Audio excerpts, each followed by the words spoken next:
morning. Welcome to Today on this Monday morning. We are so glad you started your week with us, and it is good to be home. Yes, it is good to have you back at home. Well, here we go. Ready or not, Yeah. Let's do the news. Yes, so good. Is Granny home? I mean, what's going on? You're just back at work? Yellow flowers, yellow dress, yellow tie. Yellow is the color of happy. And Savannah is here to start your morning right. To have you back. We are back at 8:30 on this beautiful Yellow ribbons.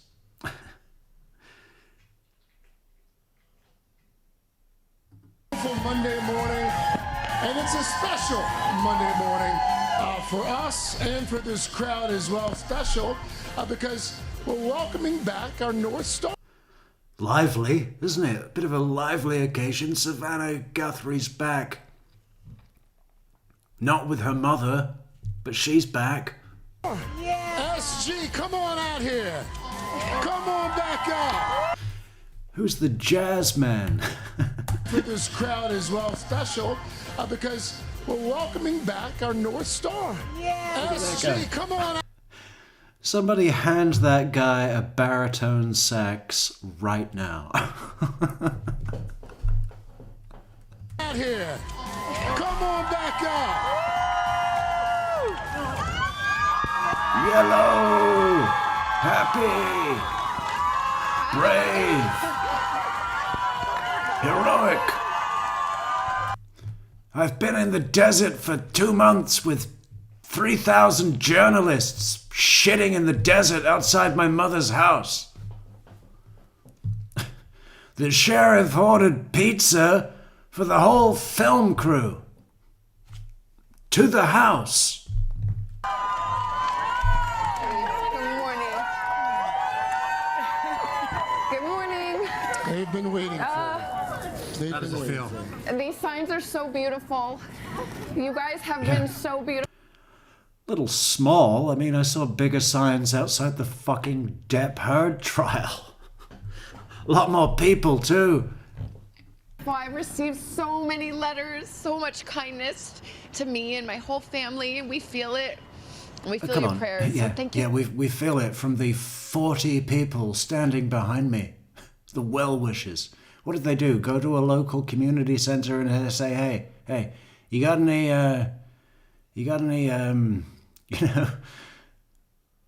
challenged? Anyone challenged here? Want a day out? Want a day out in the city? Grab a ham roll and get on the bus. We're going to the studio. Thank you so much. Thank It's you. not just today. They've been out here Every day. every day. This is such with a nice signs. pocket square. Because they don't know how to get home. The bus drops them off in a place that they don't know in the middle of the city with a ham roll. And they don't have their guardians. I don't want to slobber on it. Okay, it is. I know. I'm sorry. I don't want to slobber on it. I'm going to be disgusting and self-deprecating because I'm pretty, but not that much. And, I'm okay being real.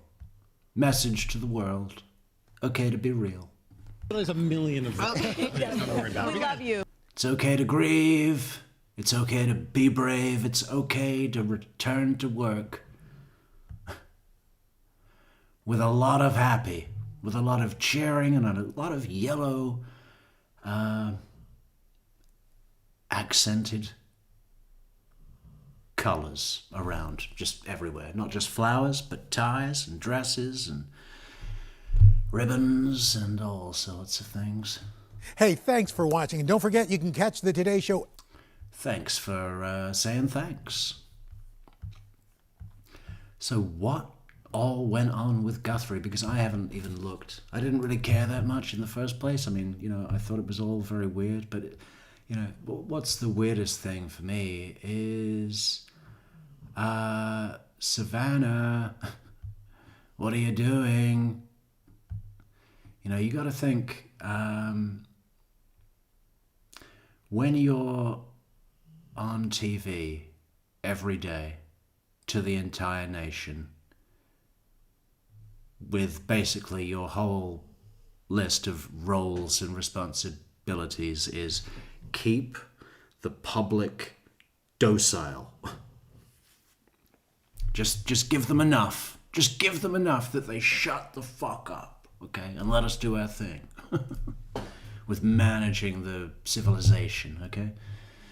You gotta think that when you're in that kind of position, dosing out the happy every day, daily happy dose with Savannah. How much power does that give you? How important are you in terms of an asset to the,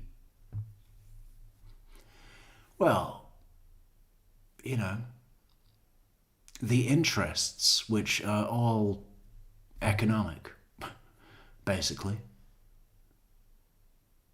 The big companies that own the companies that you have heard of. You know, the parent companies, big ones, way up top, way up the fucking corporate ladder. The invisible companies, not to make it sound like a fucking conspiracy, let's not go down that road, but you know what I'm talking about. Above a network is another parent network, and so on. And it goes up and up and up. You remember that film, Network, with that speech?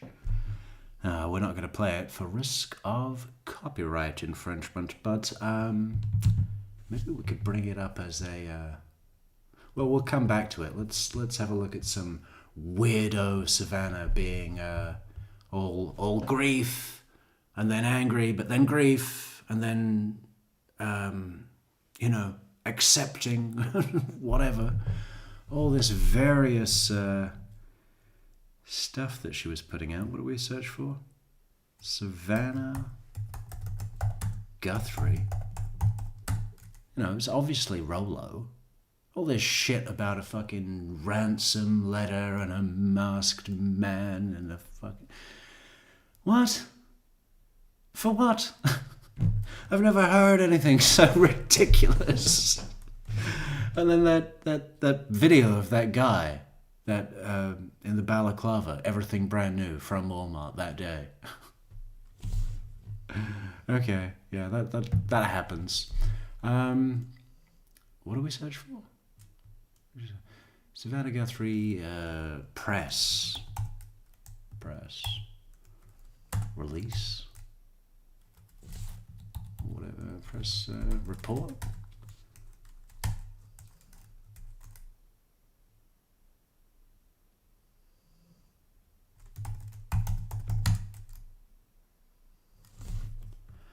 So let's try and go through these in order, right? I mean, they're not that long.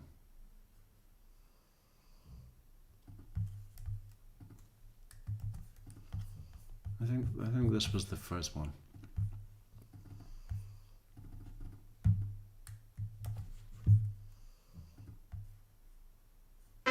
Good evening. I'm Corey Coffin. We're coming on the air with breaking news from Arizona. Our own Savannah Guthrie is out with a new video message directed toward whoever may have kidnapped her mother. Let's listen in. We received your message and we understand. Even the pose of the three, I mean, it looks like they're playing a game of Twister. It's so uncomfortable. Put your right hand on blue, brother.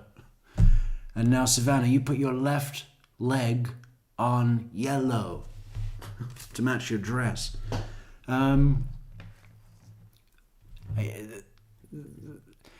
Each one of them looks like they're in a fucking Guantanamo Bay stress position at gunpoint. We beg you now to return our mother to us so that we can celebrate with her. This is the only way we will have peace. Oh no. Okay, this is the later interview, isn't it? This is the one where people were supposing that now that they had received strong indication or confirmation that Nancy Guthrie, Granny, had been, was no longer alive.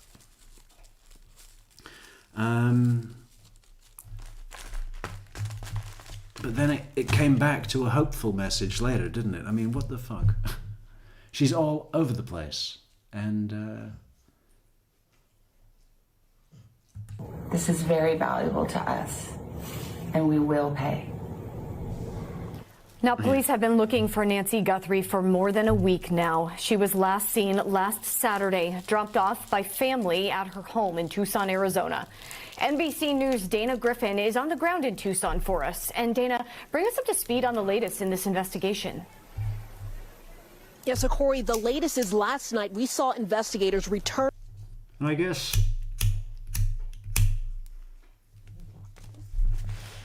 the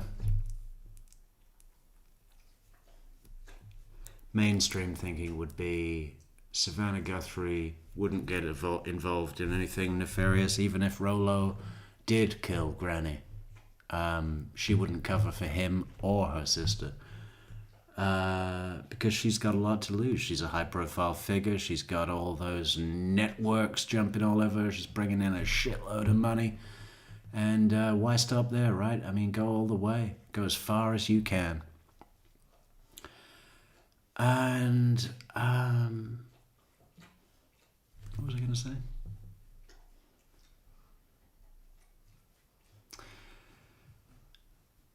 She's got too much to lose, so why would she get involved to help her sister and Rollo out after they killed Granny? Well, I mean, there could be several things at play there. There could have been a desperate appeal, I'm sure there would have been, from the sister, an emotional appeal, and then the added pressure of, you can't have this on your name with your career.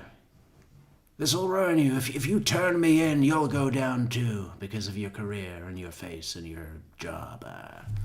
The networks won't want you then. But you got to think that if you're as powerful as a person, both in influence, in leading the collective consciousness of so many Americans, laying out to each individual member of the public that watches her show how they should think and what they should think about, is a fucking powerful position. I mean, major deal. Major deal. And all those people in obvious positions of power, the president, the army boss, or the rocket boss, or whatever, all the really obvious ones. She's as powerful as that, maybe more because of her soft approach.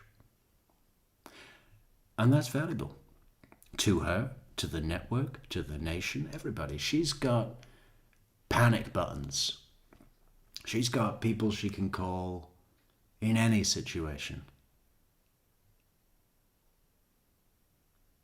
And she's got a person that she can call and say, I need help.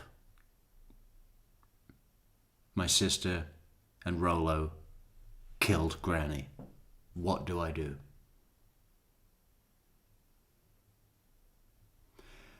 And it's completely within the realm of feasibility that an operation is conducted to completely cover this up,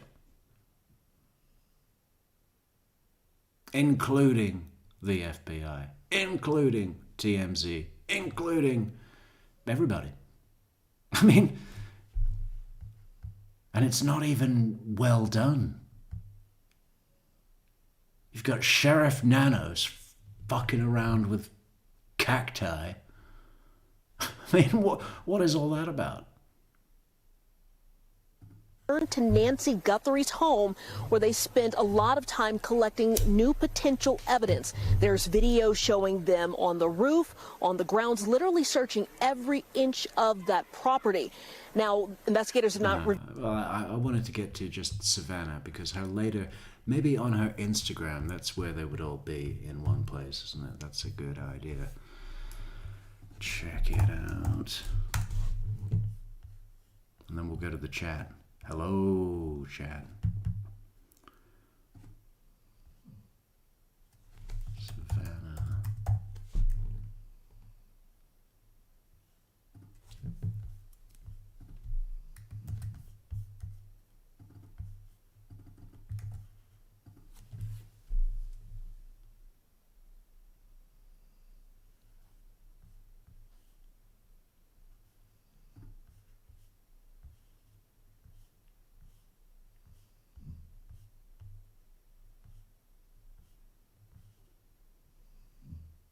Oh, there's the first one.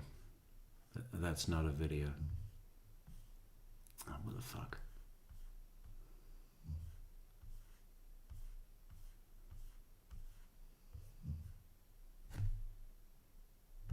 I know I've seen them on here before. What the fuck?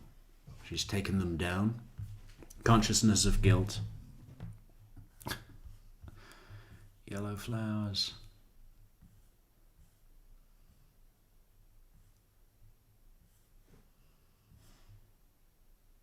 Oh, for fuck's sake. I don't know where it is. Sorry. Let's take 5, everybody.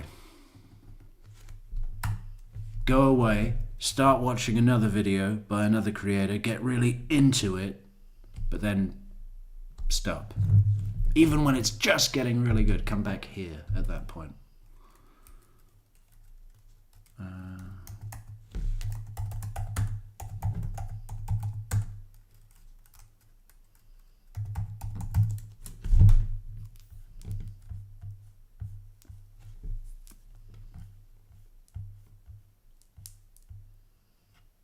I cannot find the latest one, or the most recent one. There's one.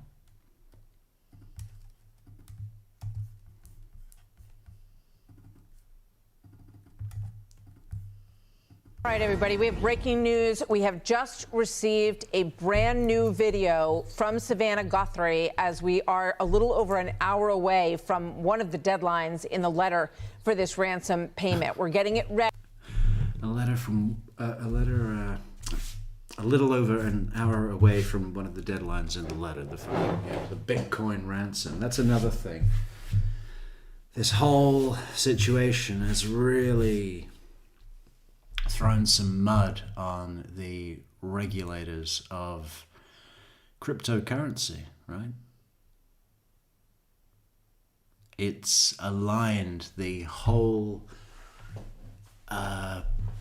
basis of cryptocurrency to be a means of transaction for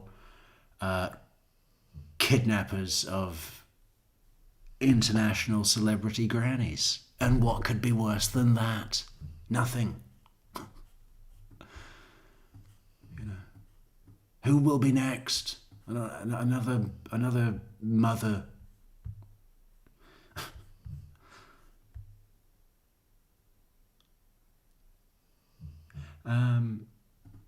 We are about to play it for you in just a moment, but I can tell you that in it she says, we need your help. And we're going to play this for you as soon as we get it turned around. Just stick with us here. Chief Correspondent John. Yeah, we need your help as long as it's hot in the news. And, you know, after the inevitable loss of attention from everybody, I'll go back to the work with the yellow flowers. Jonathan Hunt on the ground in Tucson as we wait to show that to you in just a moment. Jonathan? And interestingly, Martha, this new message is not addressed Kind of looks like James Woods. to the kidnapper or kidnappers. It is addressed to the general. It's the glasses. Are those not James Woods' glasses? Hang on.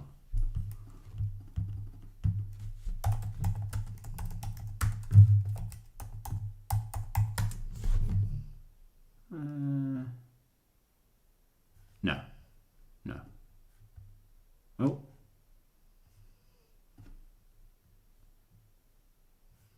No.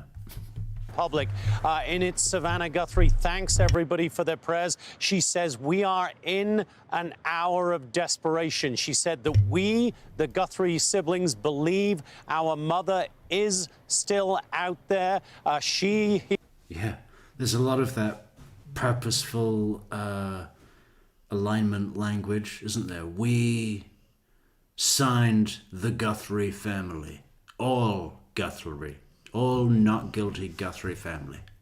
Hears your prayers, Savannah says, and she says, we all need your help. She is out there somewhere, but it certainly sounds from the tone of that message, which our viewers will hear shortly, Martha, that the investigation is at something of a dead end at this point, because Savannah Guthrie's tone in this is absolutely desperate, saying that law enforcement are working as hard as they can, but they need the public's help. And she appeals to anybody, anywhere, well outside of Tucson, well outside of Arizona, if you see something that you think might be helpful in any way, shape, or form, please contact law enforcement. So this, I think it is fair to characterize as a message of us. Yeah, law enforcement are tirelessly working. Cut to a shot of Sheriff Nanos walking out of a Burger King.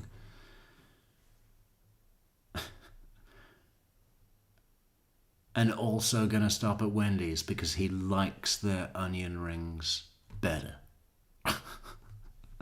Before getting back to the case. Right, Nanos? To desperation. Once again, a gut-wrenching thing to listen to, as all of Savannah Guthrie's videos have been, Martha. Jonathan, so quick question here, and you make a number of good points. She's just addressing people.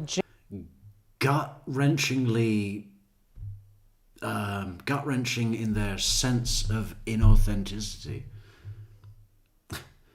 I mean, they don't feel genuine in any way. I'm just looking at that marvelous roof there. Forgot all about that roof. Generally, and we're going to play it in just a second. Yep. But there's no mention in this video, like the last one, Jonathan, we will pay, we understand.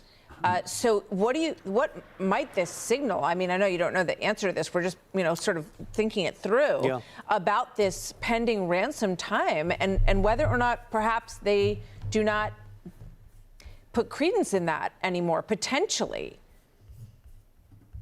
Yeah, it's a perfectly fair question, Martha. This is a very different message. The ones we have seen so far, 3 videos from the family, they have all been a direct message to the kidnapper. This now is moving beyond that. This is a message to the public saying, we need your help. It almost feels, and we're all speculating here, Martha, of course, we're all trying to read a tone, but it almost feels like they feel as though this has taken a step backwards rather than forward. Jonathan, we have the video. You're absolutely accurate in picking up on that tone.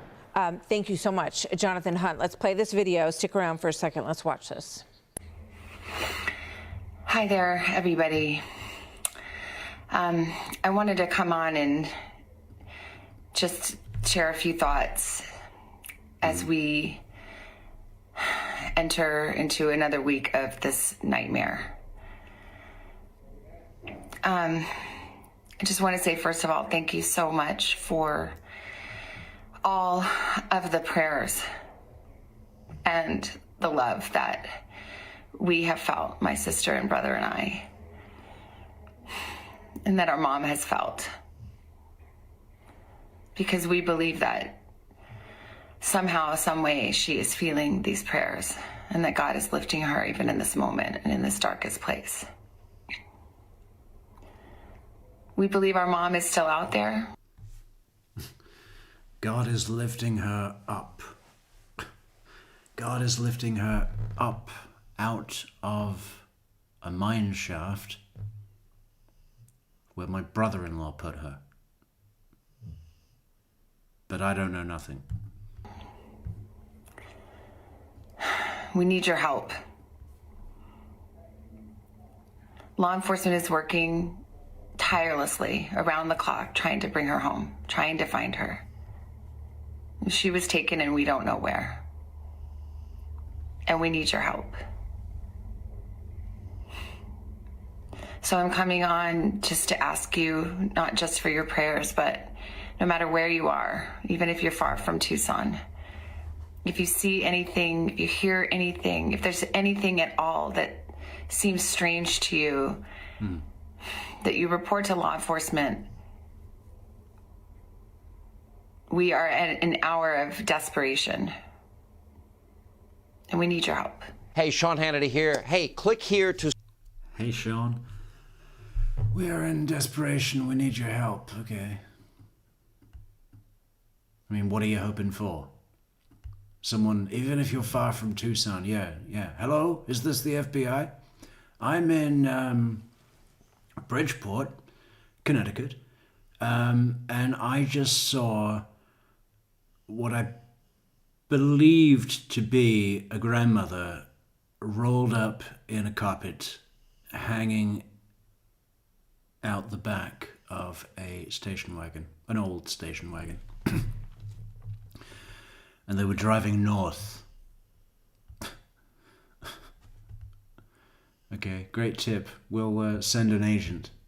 Subscribe to Fox News YouTube page and catch our hottest interviews and most compelling analysis. You will not get it anywhere else. Well, thanks, Sean. Great. I mean, have there been any updates? What are we covering here? Unfiltered opinion. Rolo, you know, the sister lived in the shadow of her immensely successful sister. You know, tried to ride on the coattails of her golden sister's fame, set up a little jewelry store, wrote this book. Should we read some of her book? Let's see if we can piece together the vengeance. There's not much in it. Let's read the foreword. The foreword is written by Dan Beachy Quick. It's a little long. What's the first paragraph? It's not exactly comfort.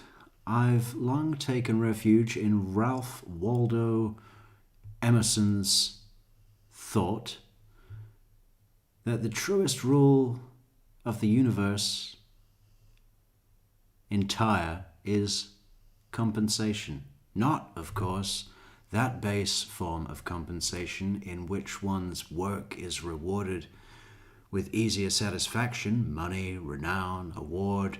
No, I mean those forms of compensation so subtle they complicate our notion of what is properly due. Against that lovely mystic simplicity, as above, so below. I have no idea what he's trying to say. That's, you know, set out an idea and then go into something. I mean, fuck it, no. What's one of the poems? Here we go. Weathered. Weathered. The world unwound, shut down, thunder, and newly reckoned darkness. Darkness makes the birds sound otherwise. The place inside, flushed out dark, wound up in sky, crossed by lightning, holding the reins of the visible. The visible smells and calls and other calls, shape gathering clouds. Fucking hell. I mean, you could really go into that. Should we? Maybe we'll come back to it. The world unwound, shut down, thunder, a newly reckoned darkness. Darkness makes the birds sound otherwise. The place inside, flushed out dark, wound up in sky, crossed by lightning, holding the reins of the visible. The visible smells and calls and other calls, shape-gathering clouds. Oh, there's more. Noise! Even every leaf, cloud passing reaches, even under darkness. Silence can't be demonstrated. It has no edge, breaking what it needs. Digestion, the nourishment process, could be a good model. So on doors I pluck for sound, and out of varying instruments. Blender mouth. Is that Savannah? Blender mouth of bronze idol on mantle. Mouth, color, interpret, vandalize. Blender mouth of bronze idol on mantle. Mouth, color, interpret, vandalize. Vandal to rue. Rue's the day, rulers the dawn. Maws dark tresses. The claws darks ledges. And others fussing bury the sound. They too are waiting. Caw, the pitch a con. The con a cave that begs an entrance. And something to put in it, like a body. Eyed up surface glimpses through black wrapping, a passing landscape, trees without heads, forest of stopped gestures, a passing head, tree without landscape.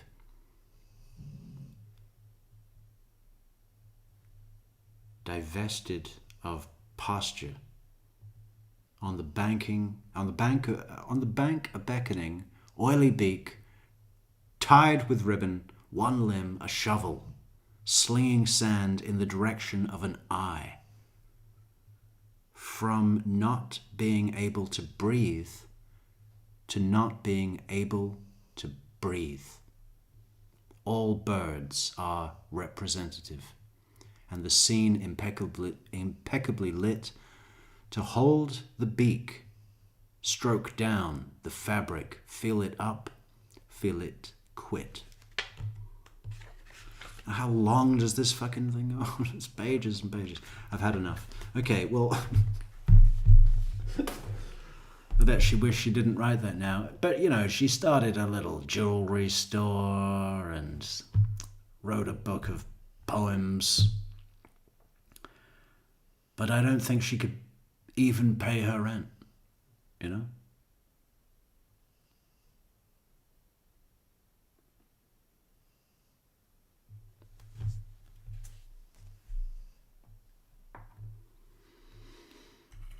So what? They killed her for the money? Put me in your will, make me the sole beneficiary? Savannah's got enough money?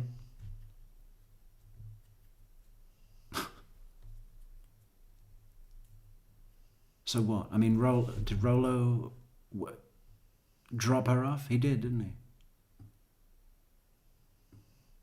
She got a taxi there to the, whatever it was, game night or something at Savannah's house. That sounds fun. What game are we playing today? Settlers of Catan? The Guthries sitting around a table. I'll trade you 2 wheat for 1 stone break. Okay, great. This is fun. We're having the time of our lives. I'm so glad Granny could come. What else can we talk about with this case? Is there anything? What's this? I mean, has anything actually happened?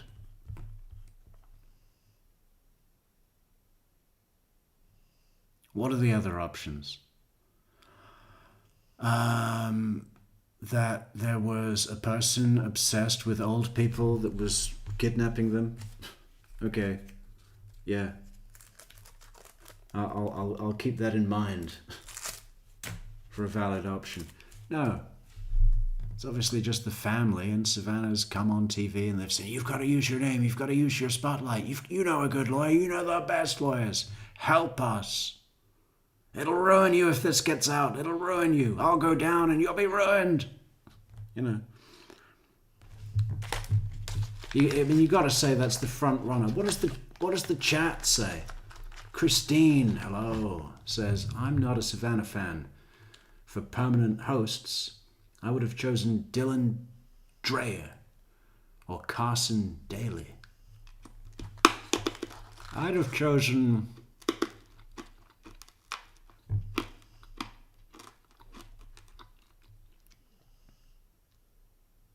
I mean, who could you choose?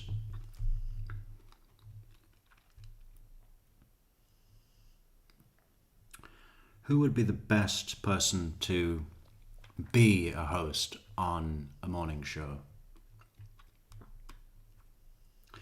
Dean Martin. That'd be great. That'd always be fun, every day. Or Bill Murray.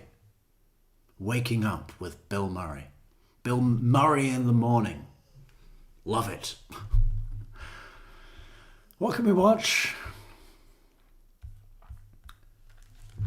One of these moderators must know a good Guthrie video that we can cover. Anything?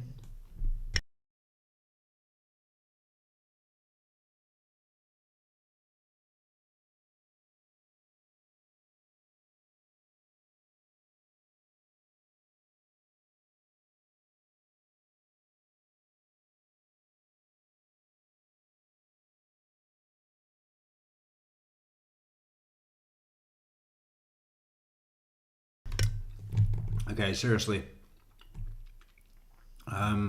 What is there to talk about with this? Anybody? Let's go through the comments. Have there been any good comments?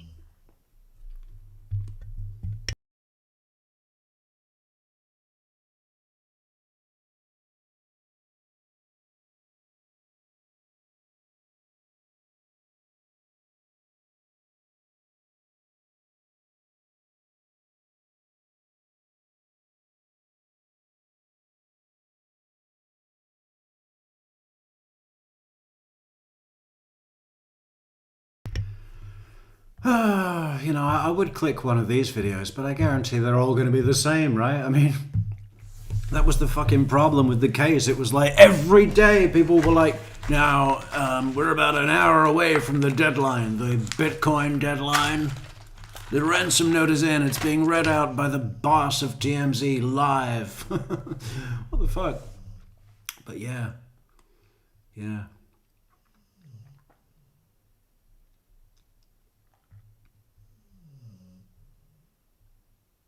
And it's quite possible and probable that once this started rolling, that several opportunists jumped on this, not just would-be fake ransom,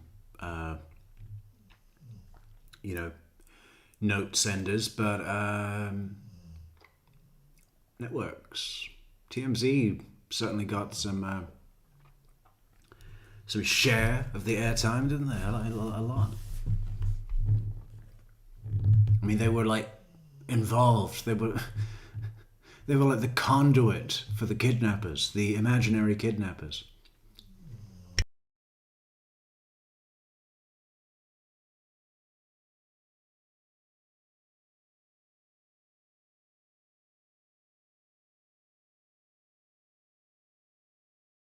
Yeah, I don't know. I mean,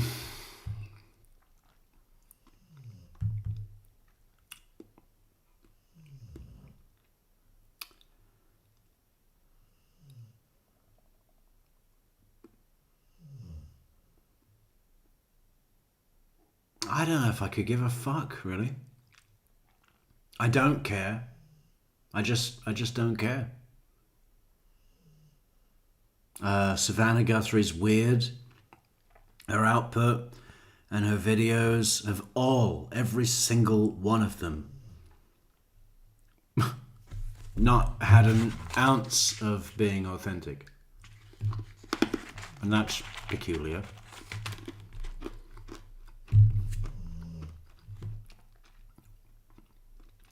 I think it's fairly normal to expect a massive imbalance in how the sister feels within the family dynamic.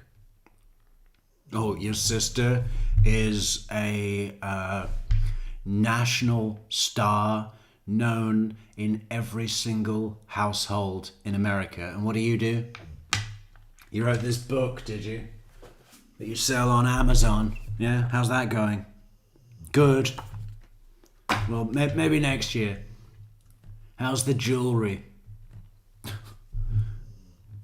I mean, it's sad, really. She should have just worked in a rendering plant or something. Just, grab a wheelbarrow full of molten fat and start spreading.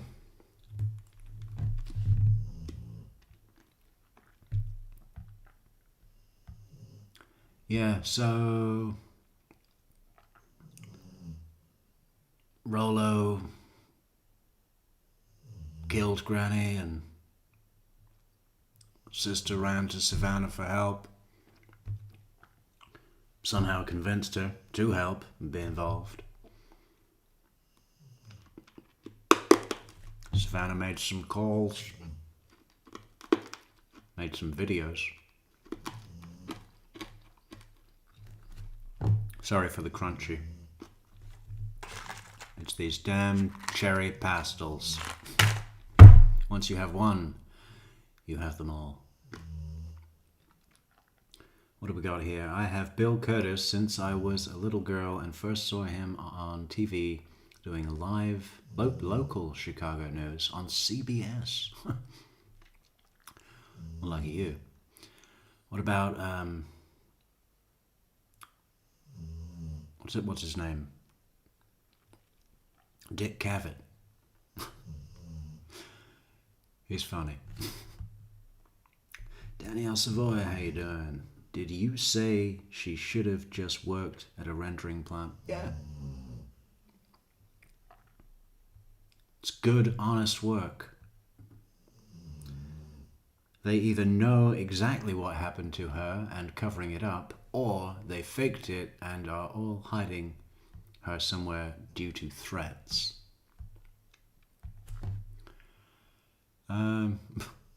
Well, I don't think much of the latter. Threats from who? You don't think Savannah could protect her mother from any threat? Of course she could. And there's plenty of legal options if you're above your head. You don't...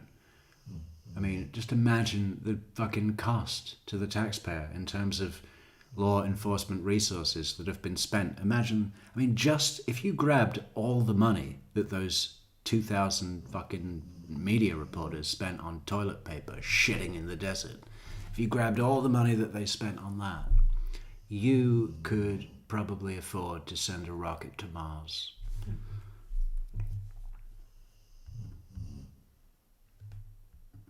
The collective, it's hundreds of millions of dollars. I mean, that this incident has spun around in the system of commerce, right? Hundreds of millions of dollars have been shifted into different areas of the fucking commerce map just because of Granny going missing. I mean, I doubt Savannah or the family. You'd have to be in some pretty fucking rigid times, harsh times, to go to the lengths. We're taught not even to call 911 on a prank phone call, to watch the fire engines show up, but many people do, right? Many people do. But that doesn't cost much. That's a slap on the wrist. But this, I mean, fuck. Yeah, so a threat. What is it? They faked it all and are hiding her somewhere due to threats. No, I don't think so for the reasons I just said. But I had a thought that was probably ridiculous, but yeah, it's ridiculous, but I'll share it anyway. That if Granny had gone to, Dr. Suresh and had some tests, and Dr.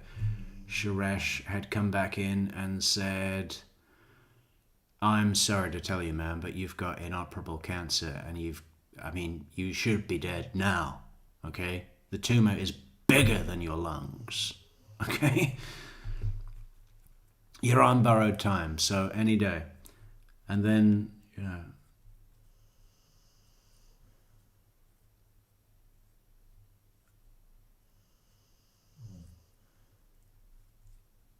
and then if there had been some sort of requirement for a missing granny by the government or military, Granny could have been donated to that cause because of Savannah's connections. But yeah, as I'm saying it, I'm glad that was just a fleeting thought. It seems pretty clear to me that Rollo murdered Granny, hid the body, made that bullshit video with his band colleague. Hey, is that my band colleague? Remember we used to play? You played bass? We need you. We need your eyebrows. Have you got a balaclava? Get round to Granny Guthrie's residence and bring a mask and some strange gloves.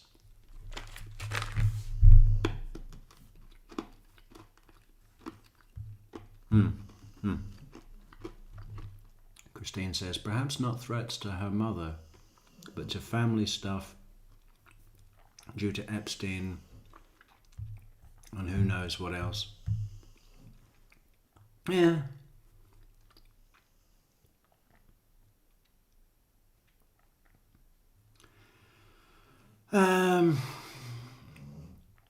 Epstein, does anyone care, really? Do you think that even if some, really high profile people are exposed, which is inevitable, that it's going to change anything? I don't even think anyone regards it as a risk, really. I don't think they really care. Epstein files,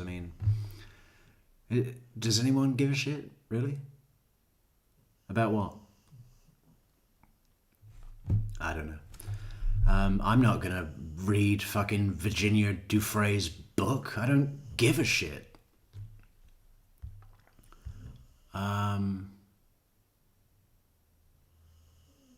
But maybe others do, I don't know.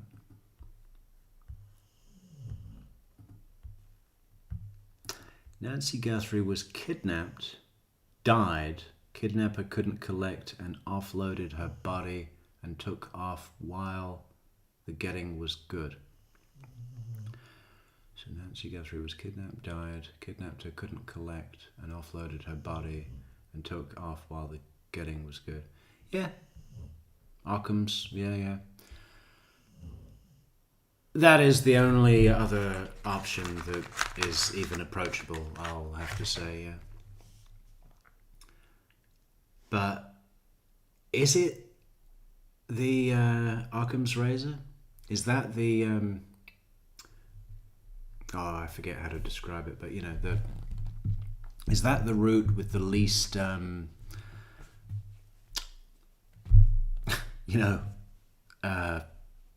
obstacles?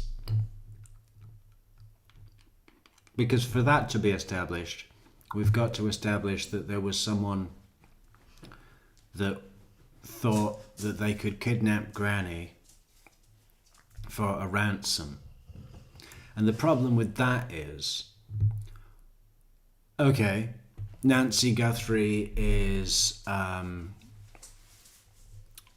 the mother, the close mother of someone who is worth $50 million, which is a lot of money, but there's a lot of people with that amount of money. I mean, it's not that much. You got to think, if it were money orientated, why go for a public figure? That's an issue that, you know, one of the things that Occam's razor, an obstacle that would have run into, is why the fuck would you kidnap the mother of Good Morning America or whatever?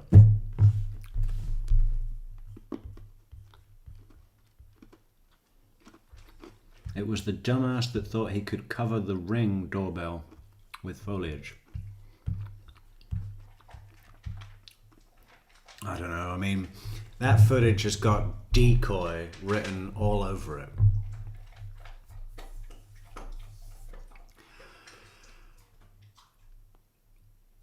Why would you go in the front door where the camera is, which is the most hard to break door of the house, probably?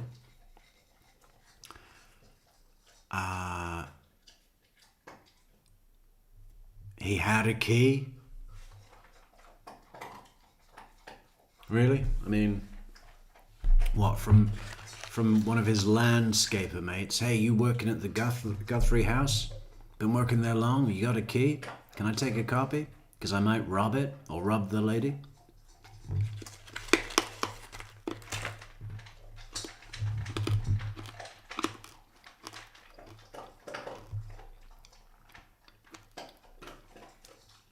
Covering up flowers, covering up with flowers tells me that it was his objective. It was more his objective to appear like he was attempting to cover the lens, rather than his objective being to simply cover the lens. It was important that he appear to be doing that.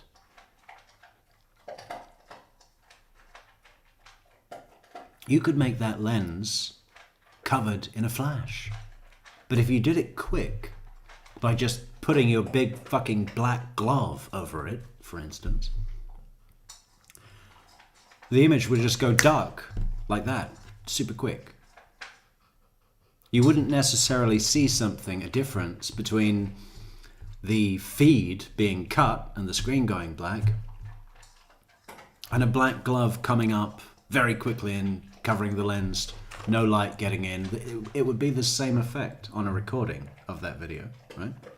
But if you fuck around with some flowers and look around for something to use and make that, you know, apparent on the video,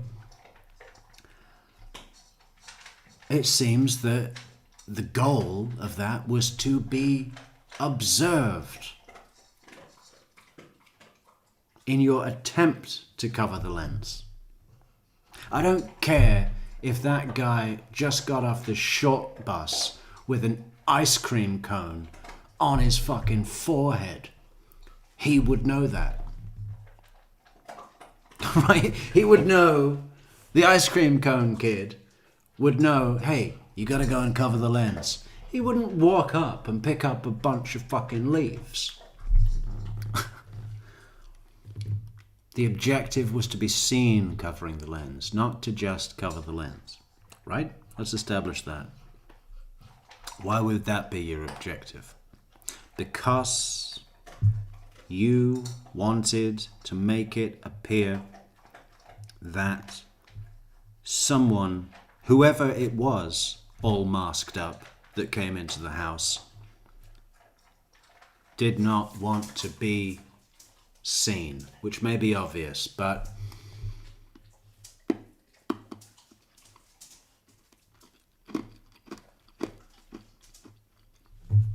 it does break down into profiling who that unknown person could have been, right? We've heard that. We've heard that people say things like, because they were wearing a mask, that could indicate that it was someone that Nancy knew, and they didn't want to be, revealing who they were. And they're similar with if they're covering the lens, that means a different thing. And, the point is they wanted to be seen doing that, which is interesting.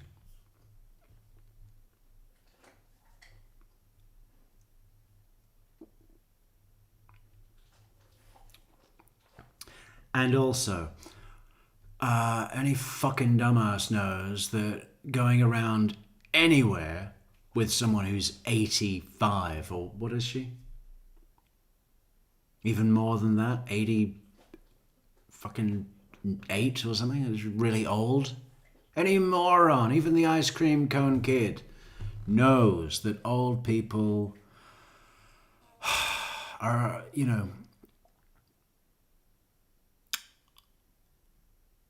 there's an extra effort involved in just basic things like getting in a car, right? Getting in or out of a car, going through a doorway or down some steps. It's not the sort of thing that you can do light on your feet, right? You're not going to throw Granny Guthrie under your arm and carry her off anywhere, right?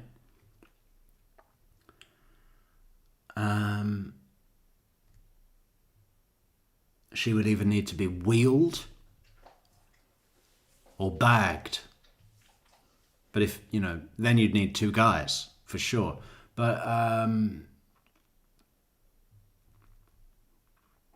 so if it's a stranger for ransom, again, there's an issue with that, because why would you go to someone who's a fucking celebrity? What, because they're a dumbass that covers some leaves? I'm not so sure that the leaf thing was what it appeared to be. As I said, it seemed to be pretty clear that the real intention was to be seen covering the lens, not to actually cover the lens, which throws the fucking arrow way off in terms of using the leaves to establish anything we know about the person, right? Because that's been thrown into question already. So, why would you kidnap old Granny who's difficult to cart around? Why would you kidnap a fucking major, well-known figure with all of the extra risks that brings? Exposure. Fucking, I wouldn't want to mess with Savannah, Like I said, with someone with her kind of reach, contacts, phone numbers, she could call anybody. She could wipe anybody off the map. Extra law enforcement, probably.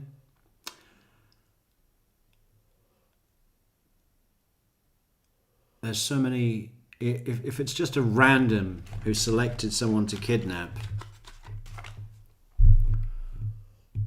I'm amazed they got that far if they're that fucking dumb. Because it's the stupidest person in the world to kidnap.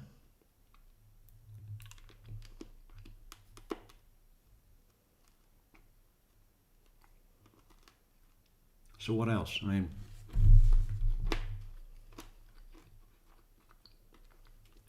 What do you think, writing? Is it you're saying that someone who had maybe come into contact with the Guthries, peered in the window, oh look, she's old, she lives alone, routine, early nights, goes to bed early.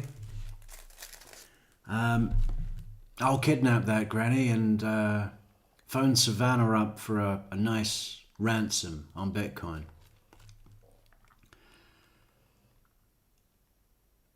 And I don't think it was even made clear in the beginning, was it, with the ransom notes, whether they wanted money or not.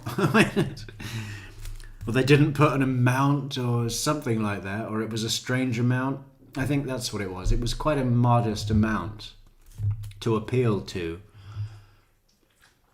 someone who has as much money as Savannah does. I mean, for fuck's sake, some unknown person, I think they did it anonymously, came forward and says, what is the holdup? I'll put up the $1 million and let's pay this ransom today. Let's just pay it and see what happens, because we got to get Granny home. You see, millionaires,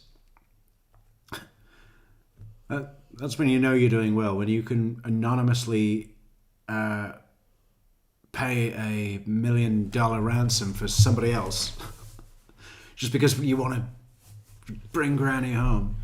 Yeah, doing pretty well. But again, indicating that if money is the objection, why go so low? What was the amount? Does anyone remember? I think it was something around $3 million, wasn't it?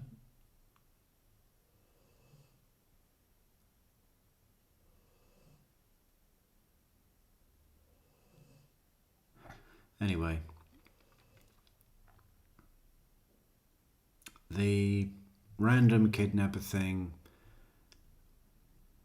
I don't know. I think Occam's razor has less issues in going with the Rollo idea. Rollo killed Granny. There's less obstacles with that. You know, the old adage of it's usually someone they know. Most murder victims are killed by someone they know.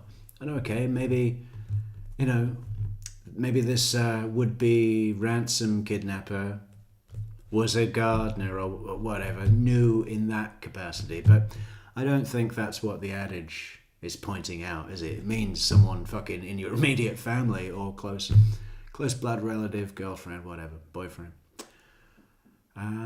Colleague, could be anyone close. Stay away from anyone close to you. That's my best advice.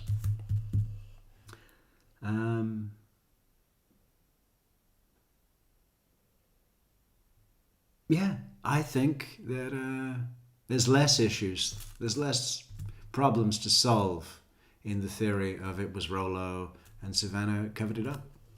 There's more obstacles with a theory of it was a kidnapper. Plus, that's been the party line all along. Pushed hard, right? By Savannah, by media, by randoms sending in Bitcoin demands. So, the fact that it is very much the pushed narrative adds some doubt on it for me, doesn't it? For you, writing? I mean, tell us. I mean, let's hear if I'm making sense or not. Perhaps I'm not.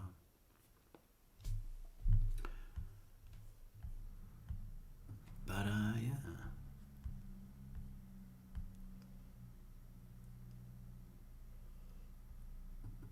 It's gotta be the Rollo option. I mean, and I just think it's the most obvious one.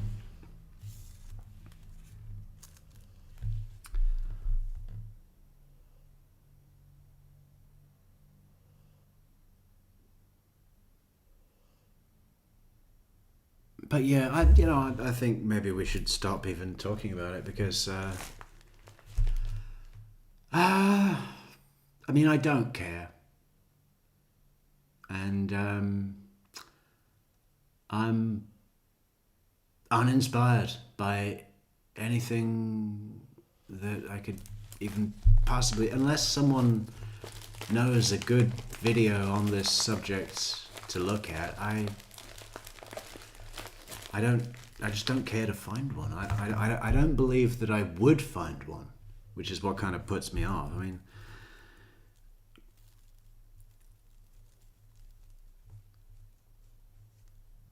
I think the more interesting thing to discuss with this case is the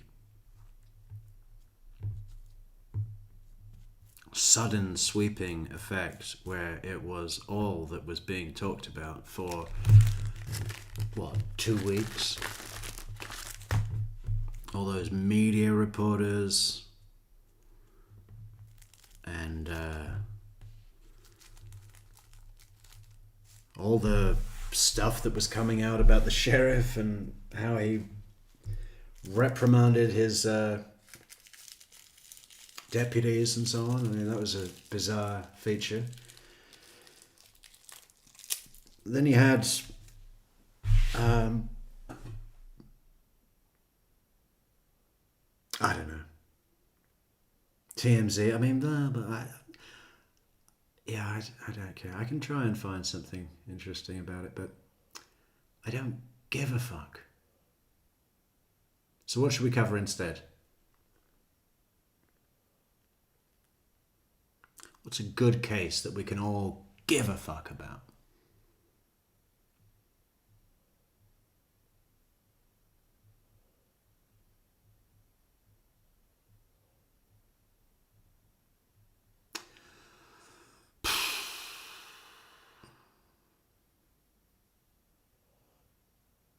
Anybody? Tell us. Tell us.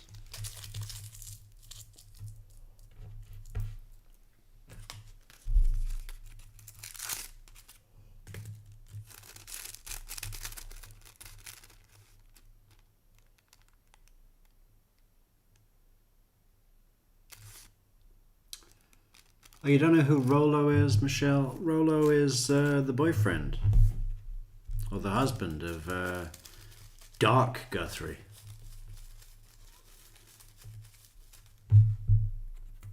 Yeah, you know, fucking hell.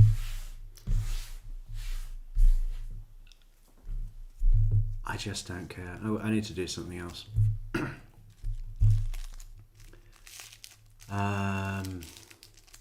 But now that I've started doing fucking Guthrie, I can't think of something else. Somebody tell me what to do. Just fucking say something and we'll do it. Or we'll close.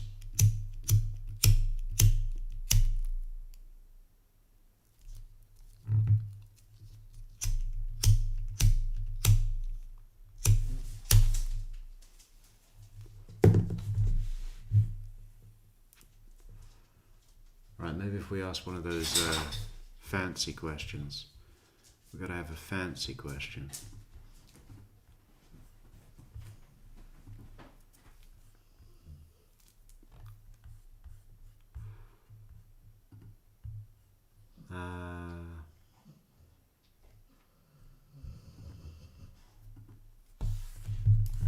Give us a what? What do we want? A subject? A case? I don't know.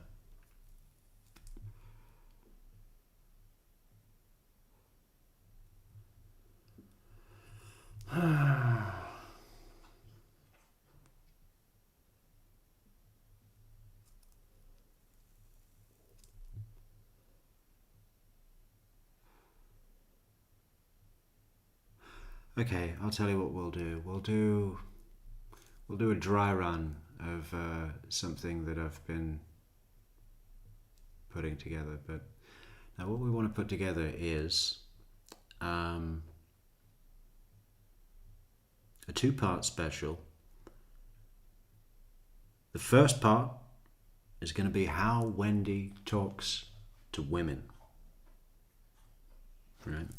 Going through every single woman that we have on record, either speaking to Wendy directly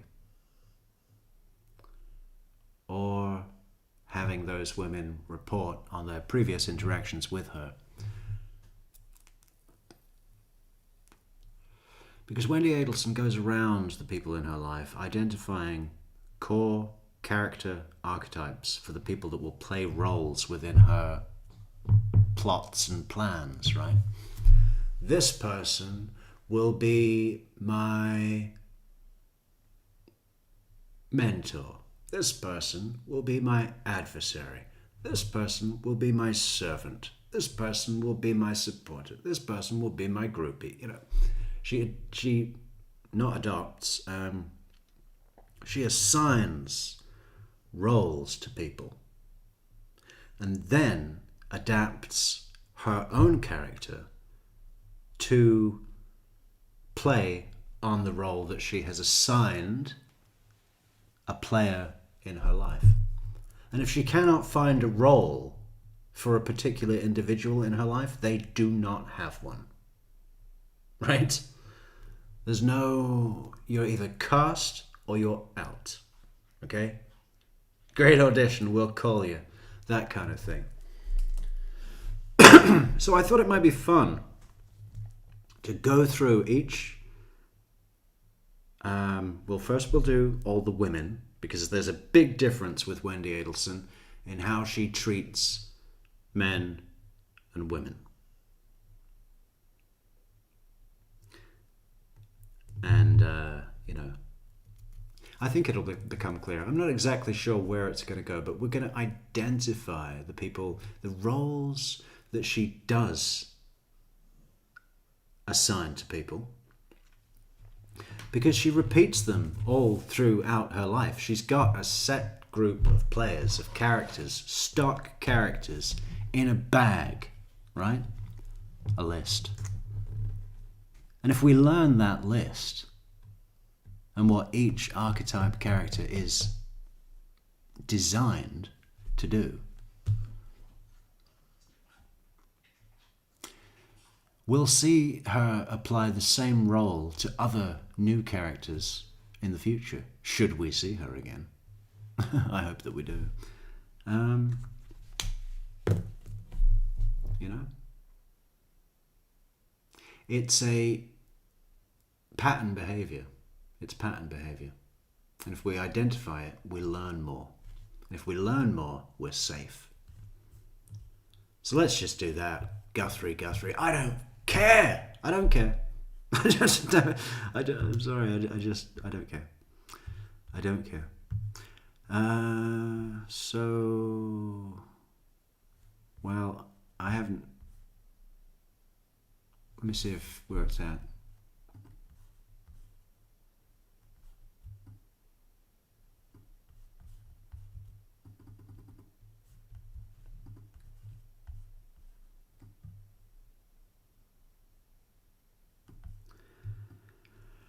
Oh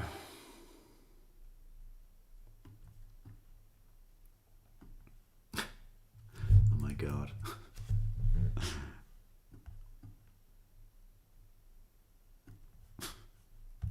Oh, this should be fun, actually. This will be great.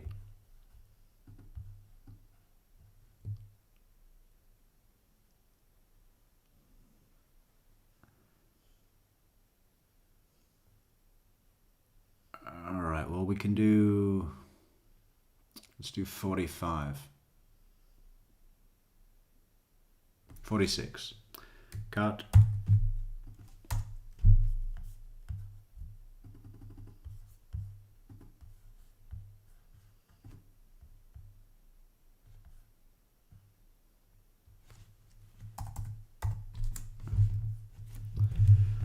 Oh, it's going to take 6 minutes. Sorry.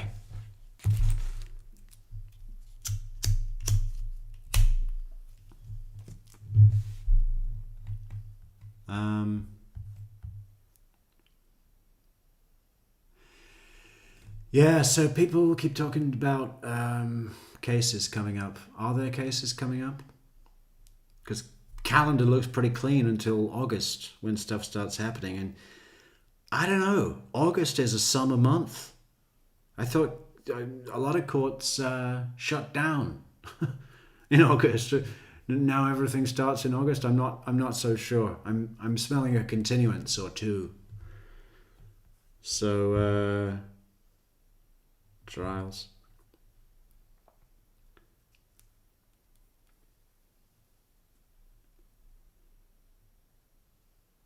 I don't know.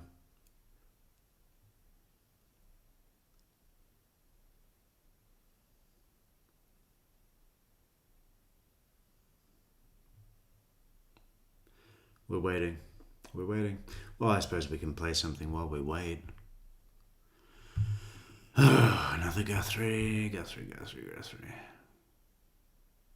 I can't do it. I never want to see her again.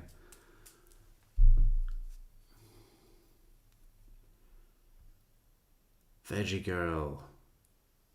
And Christina, hello.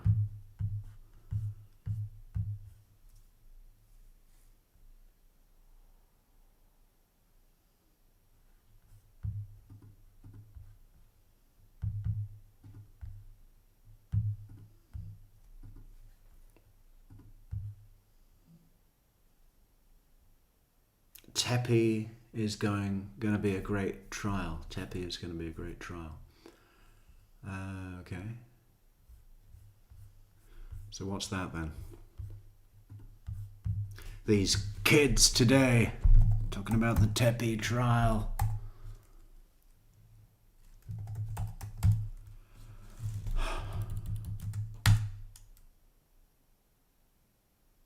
Michael McKee in Teepe murder case. A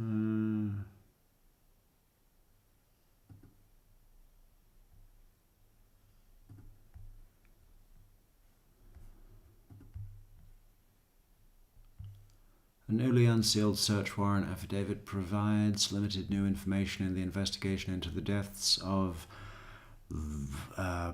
Vineland Park couple found shot in their bedroom, but does show how much evidence police collected. Monique, 39, and Spencer Teepe, 37, died December 30th after each being shot multiple times inside their home on the 1400 block of North 4th Street. North 4th. I like that. North 4th. Morph on over to North 4th. A grand jury indicted Monique Teepe's ex-husband, Michael McKee, with aggravated murder and aggravated burglary in connection with the deaths. Monique Teepe and Michael McKee divorced in 2017, Franklin County Common Pleas Court records show. The Teepes, so this is,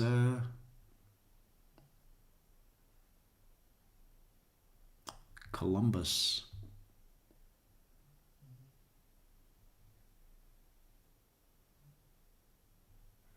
Okay. Well, yeah, sounds good. When's the trial?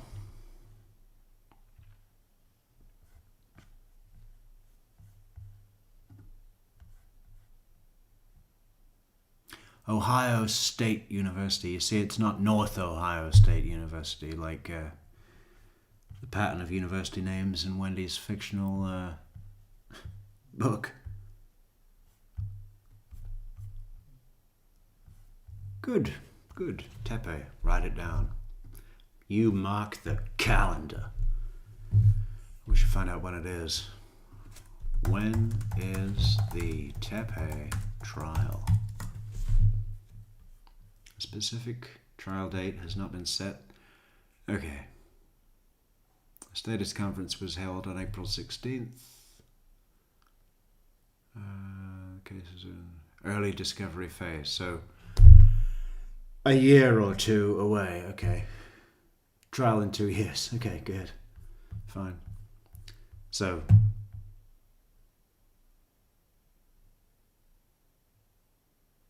well, we'll have time to build up the hype then. No, it could well be, Michelle, 2 years. They're in early stages of discovery at the moment, and the first hearing was only on April 16th, which was just over a week ago. And you all know how these things can drag. Okay, 59 seconds, and then we got some sweet Wendy talking to women. But this is a total dry run because this isn't prepped. I haven't even decided what the archetypes are. We can work that out together. I've decided some of them.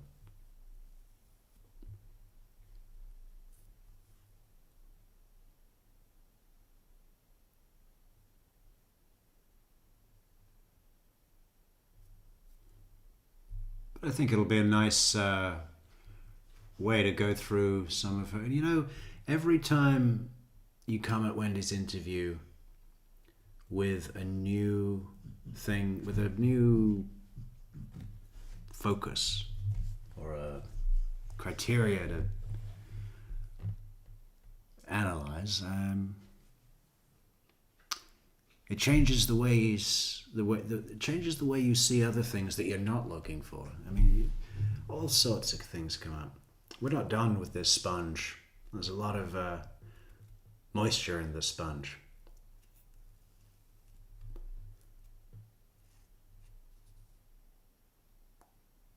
You know what I mean?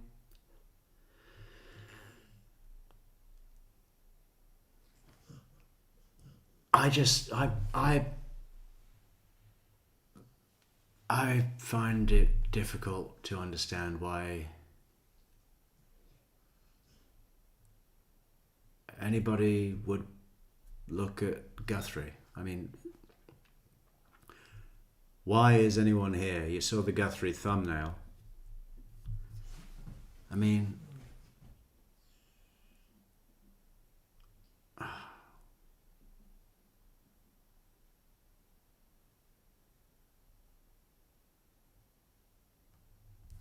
oh look, it's done. Good. Fucking finally.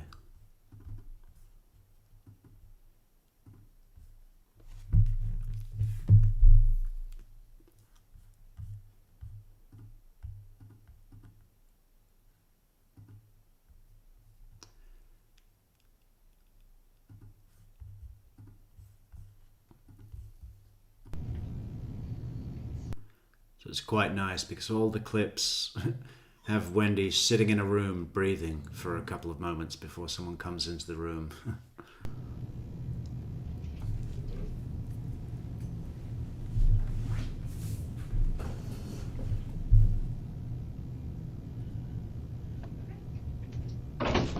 Here we go. Okay. Hi. She's got to swab your hands. Oh, first I'm gonna have to do your hands. Okay. Hi. Okay, whoa. So, slow down. The first woman that we see Wendy speak to ever is the forensics department cop that comes in to take a picture and swab her dirty fingers. She's got to swab your hands. Oh, first I'm gonna have to. Oh, this is for crime analysis? Oh. Okay. No, I understand this is something that you have to do, and I'm compliant. I want to be in compliance. No, this is difficult for all of us, but it's a necessary part, and I know that as a trained lawyer, officer of the court. Hi. Getting the read on her straight away, right? Did you see that? We only got a little flash because the forensics lady's head is in the way. But she looked up right before the head blocks and she's getting the read. Who is this character? Who am I going to assign? What duties does this person fulfill in my life? And who should I appear to them as?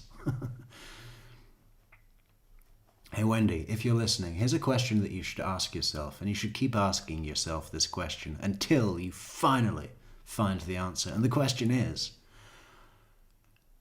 who would I be if I hadn't been taught to be who I am? Keep asking the question, Wendy. Hi.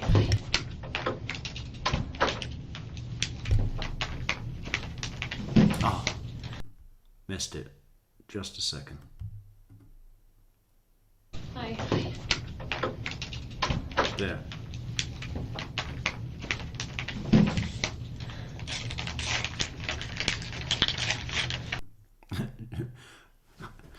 She's having a trauma moment. Look at her.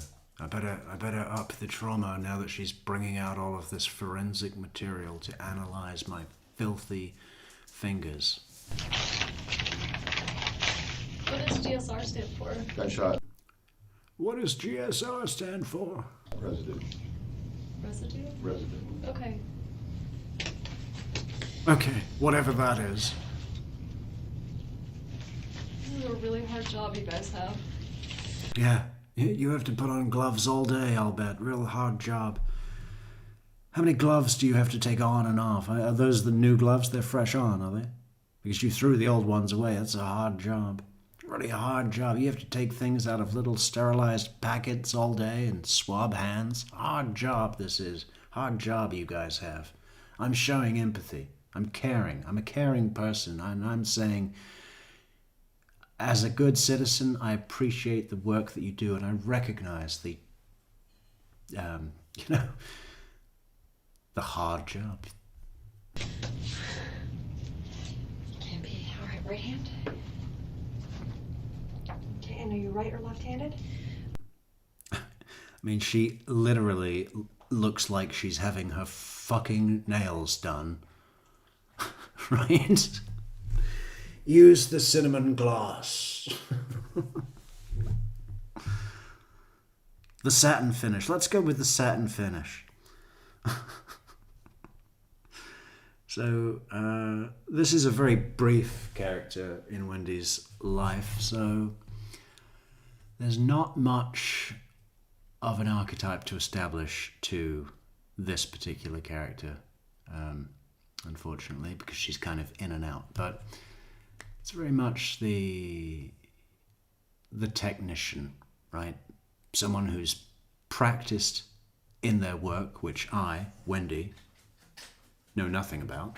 Forensics, GSR, I don't know. Not a criminal. I wouldn't know. And Wendy is compliantly following what she understands to be a difficult but necessary part of procedure, right? I work with both. Okay. But, right.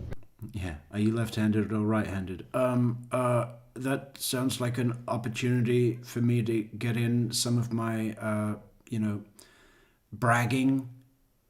I'm special, so I can work with both, which is bullshit, Anybody who says, who slips in, well, I'm ambidextrous, is an asshole, okay? I mean, just walk away. You don't need that person in your life. I work with both. Okay. Well, if you had to fire a gun, which hand would you hold the gun in? If you were playing a guitar, which way would it be? That'll tell you if you're right-handed or left-handed. Hang on, what are you supposed to do? I think the proper way to hold a knife and fork is the knife in your right hand. Right? But I do it the other way around. I don't tell people. Unless they ask when I switch them at the table. No, I broke my arm. And then I started using my right hand for my fork. And thought, well, this is fucking better. This is obviously better.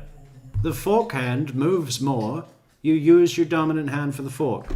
And I guess the thinking is that there's more effort involved in cutting. So the proper way is to have a knife in the right hand. But unless you're cutting solid slabs of marble to eat, I think you can handle a bit of fucking chicken with your less dominant hand. Okay,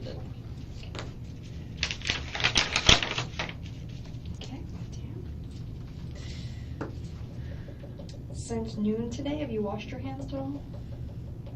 No? I wish I could tell you I had, but I haven't. Okay. I'm filthy.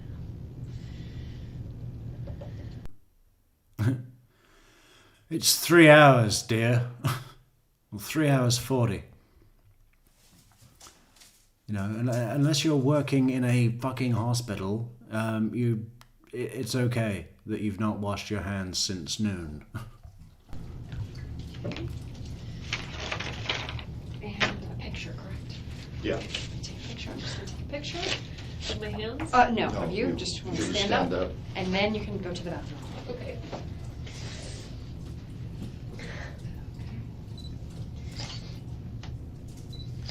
Okay. Okay. Ready? Do you need to escort me? I'm just gonna walk you around the corner. It's not really, it's just showing you where it is. Yeah. Not a suspect. Do you need to escort me? Do you need to watch me pee?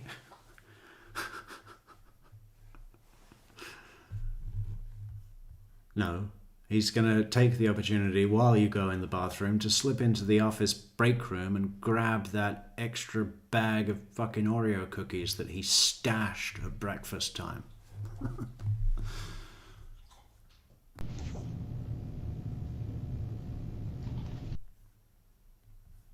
Okay.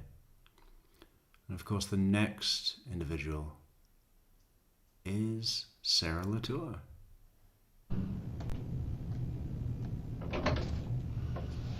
Wendy, this is Sarah Latour. Hi, She's Sarah. victim advocate. How are you? Here, I'm gonna come sit over here on this side of you if you don't mind. Leaning in, right? Heavy on the leaning in. How are you? Let me lean in to show you that I'm keen to delve into your soul.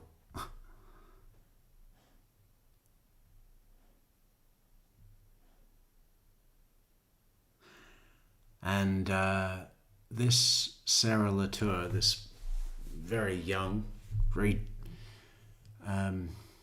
junior representative of the Tallahassee law enforcement community that has just walked in, is representative of everything that is going well with Wendy's plan at the moment, right? We've just done the forensic kit. That was a bit fucking touchy. Oh, am I a suspect because you think I've got GSR?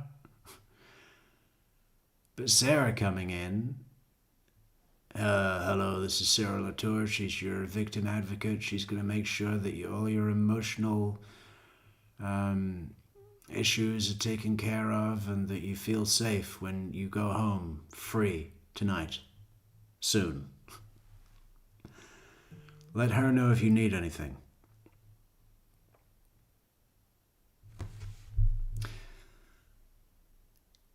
So, you know, it makes complete sense why, at this stage, Wendy is giving her the soul sister treatment, right?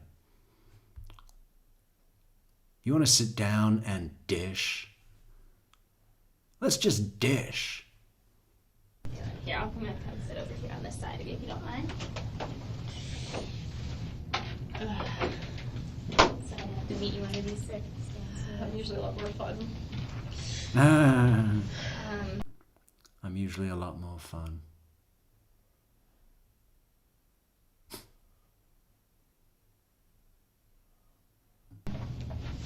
I've been trying to kind of find some next of kin information on his parents.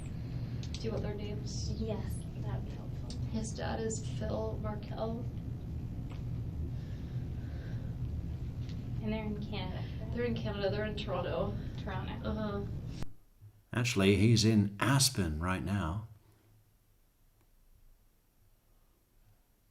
Ever been there, Wendy? Okay. His mom's name is Ruth Markel. Mm-hmm. Are they married still? They just got divorced. They're 70. They just got divorced after like 30-something years of marriage. Okay. And when you say they're 70, are they in good health 70? Mm-hmm. Okay. Yeah, they're young. They're like 70, but not 70. My dad just turned 70, and they're young, 70. Okay. So they wouldn't live together? I don't think they're living together. Okay. Truthfully, Danny and I got divorced in the last 2 years, and they separated in the last 2 years, so Okay. I'm fuzzy on the details. And that's okay, and you were going through your thing, and they were probably going through theirs at the same time. Yeah. I have that skirt. Do you? It's pretty. My shoulder, I got my hat. I have that skirt.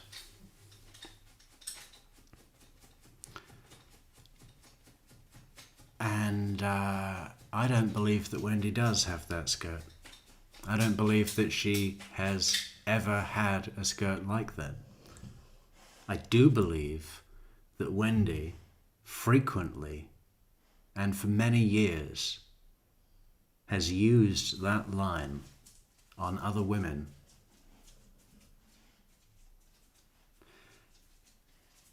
dishonestly, lied to many, many women with the line, with the declaration of, I have that skirt.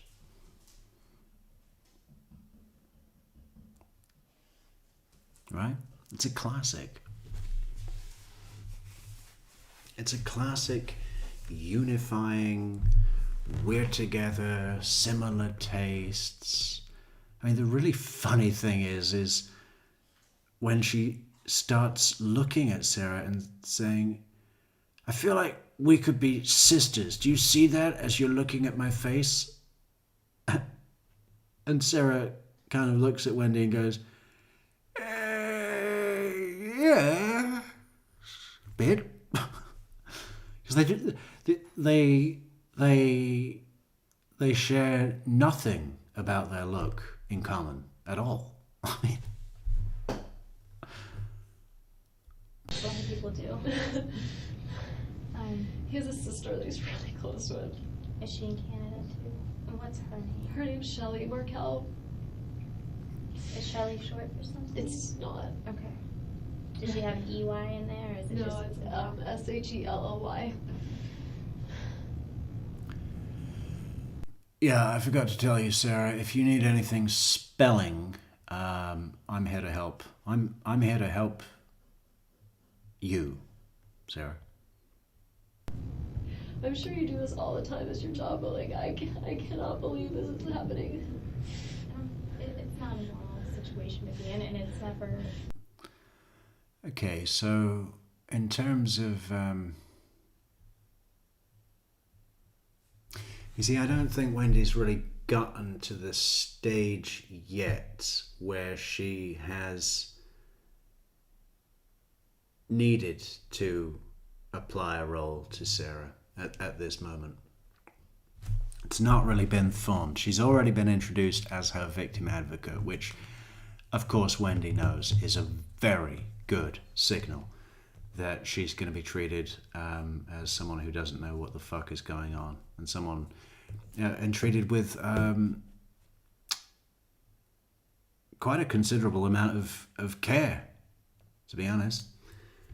She's got people out there right now trying to fucking get her car seats back into the thing, and getting Jane Grossman over here to pick up the fucking kids and whatever. I mean, there's a team outside this room working for Wendy right now on all of her bits and pieces. So Sarah's come in. She's a victim advocate. Wendy knows that's good. She's not needed to find a role for her yet, but that's coming very soon, I think. easy or anything like that. So all your emotions and stuff you're feeling are okay right now, okay? I'm so worried about my kids. I don't know how I'm gonna tell them what happened. And you know what, they're so little. And you know, it is. Now,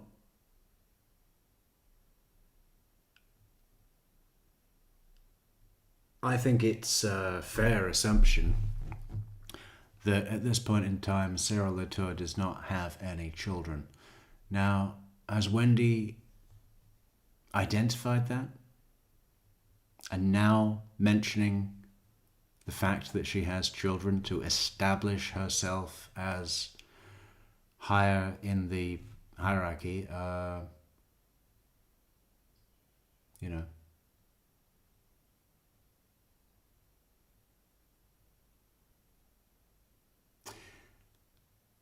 it's quite possible.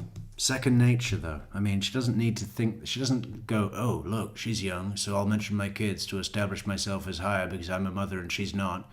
She doesn't think in those terms.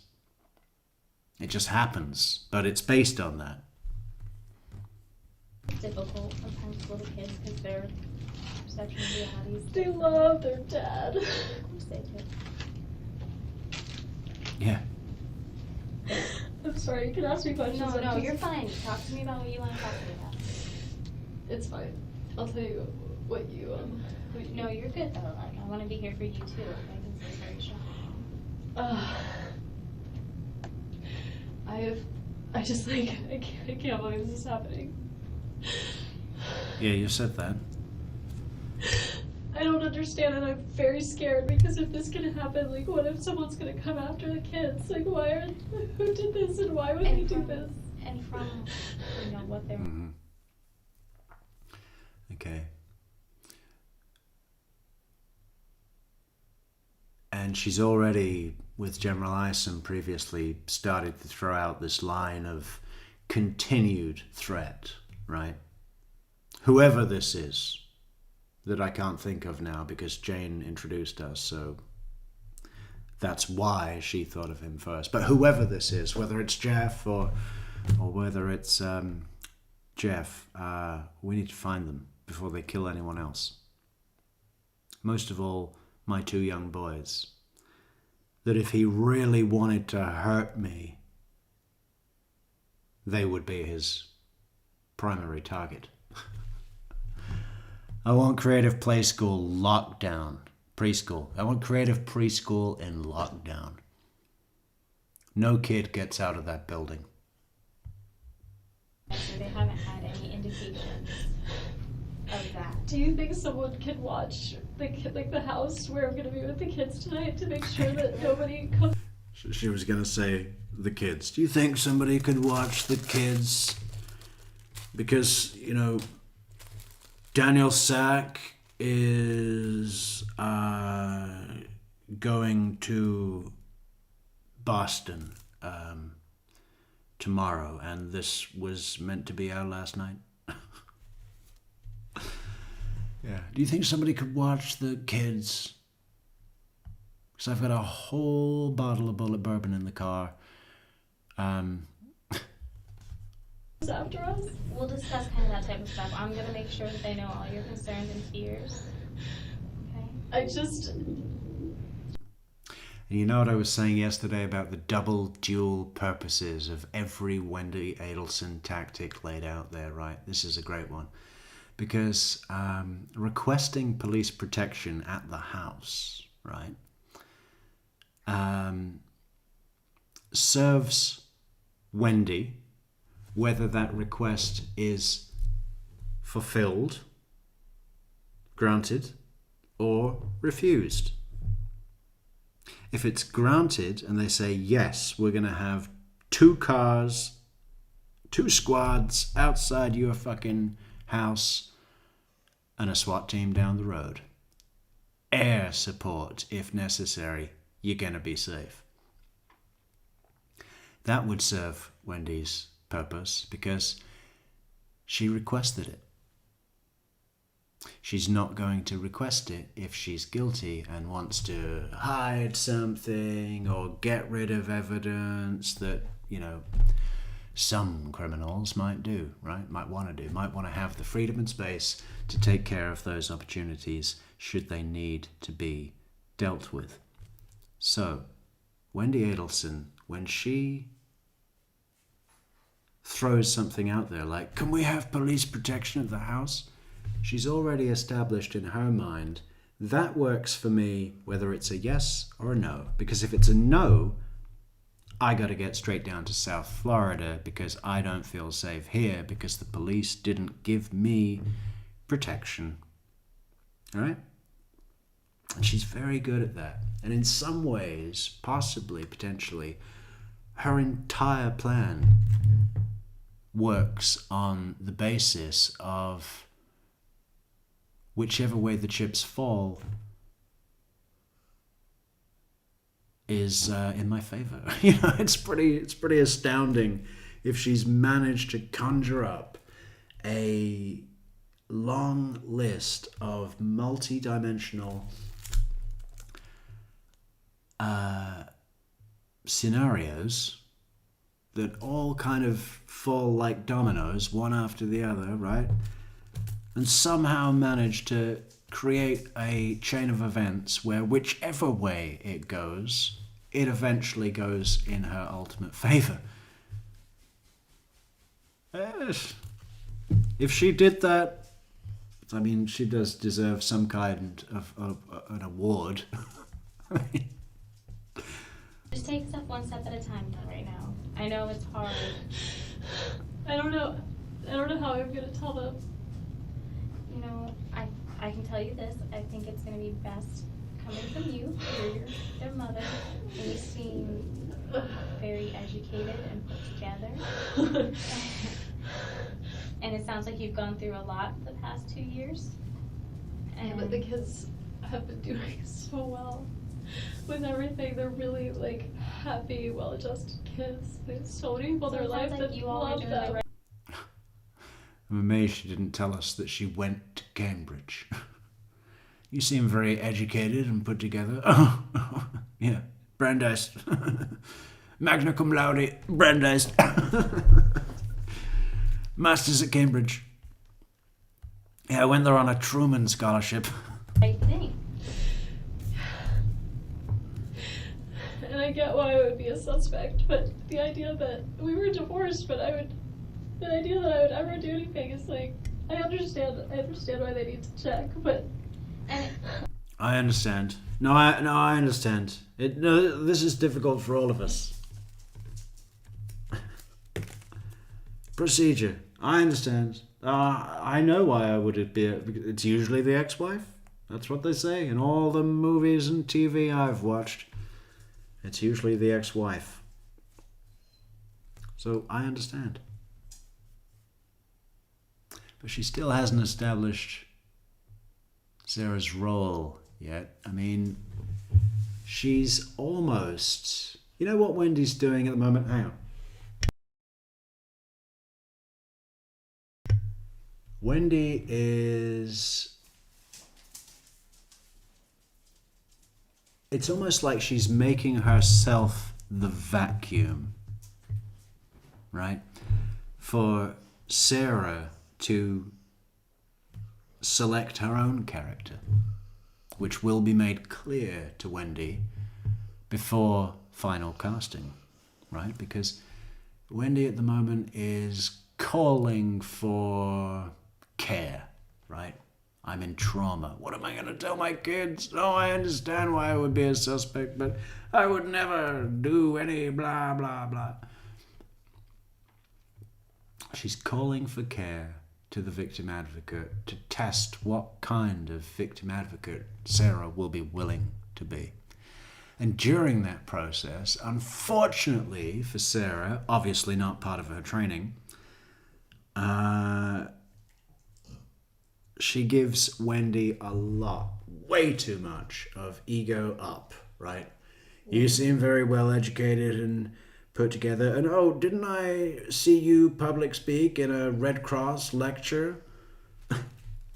You were really good. I was waiting in the audience for you to sign my copy of This Is Our Story, but which I loved. Will you sign it now? I carry it everywhere with me, so it's in my bag at my desk. I'll go get it. If you could just sign it, keep on dreaming, Sarah. Love, Wendy. That'd be great. No, Sarah very much ends up being established as somewhere between a groupie and an insignificant child that's in the room, and eventually a gopher.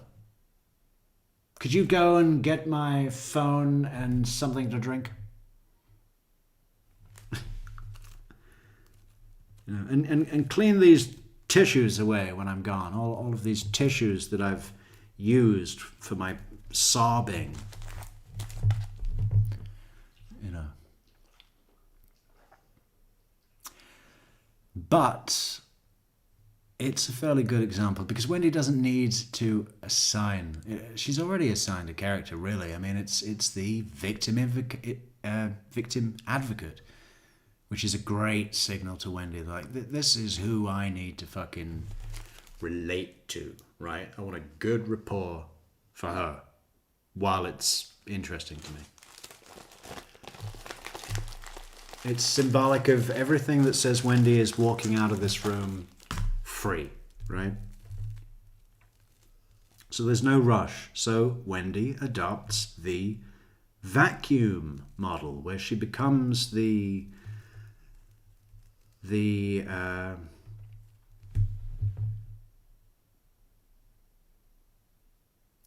blank canvas for Sarah to paint her own character onto. A groupie. Because she's doing ego up, but that is extra encouraged by Wendy's vacuum of I need care, do your job now, think back to your training, remember what they told you to do for a person that was in clear trauma like me, and then do that. Right, so Wendy is encouraging the character that Sarah will become, which is the ego up groupie. Oh, I have your back. Yeah, pretty amazing. And I think it's pretty clear that Wendy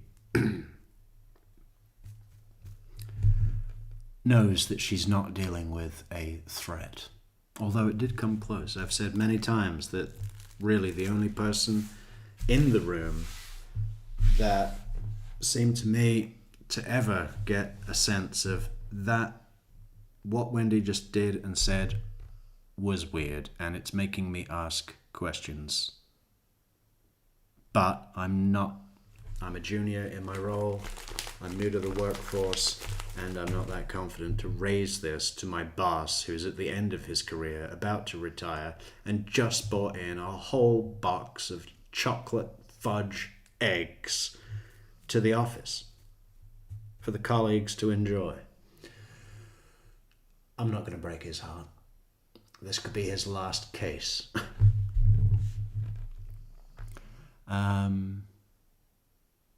Yeah, but I think that was because Wendy so quickly disregarded Sarah Latour as somebody who would notice anything at all. She got very blasé, almost didn't give a fuck, no effort, right? And there's a moment where Wendy says, wow, Jeff sounds crazy when I talk about him like this. Like that she's hoping at that moment for Sarah to say something along the lines of, you never really know who you're dealing with until they reveal who they are. You know, it's not your fault, that kind of thing, you know. Like, but actually what Sarah says is, I don't think so. Which is great. You can see Wendy kind of go, oh, no, you're not getting it. He was in a jealous rage in Gainesville. He threw a coffee table at my day planner. Hey, Neville darling, how you doing? Good to see you. We started doing Nancy Guthrie. And, I don't know. Yeah, I mean, there wasn't really anything to fucking discuss. So we're just gonna do this. I don't know who would though. I don't know who would do this. I can see why they would think it would be me. Well, I don't think. And did investigator Isom talk to you at all about like what your role is in this? Yeah, I'm trying to figure out. And a lot of times they do stuff just to kind of cancel you out. It's fine. I understand. Did General Isom tell you what your role is in all this? Actually, I really don't think that has been made clear, has it? To anybody. Least of all Wendy. Wendy's made up her own role and a role for everybody else. A ham roll. I understand. I just can't believe this is happening. So I do best with being helpful, so why don't you tell me what I can do to help you? Okay. I do best by being helpful.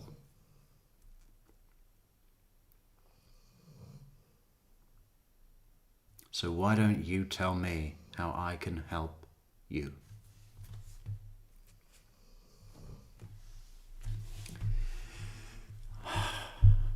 I do my best by being helpful. Really.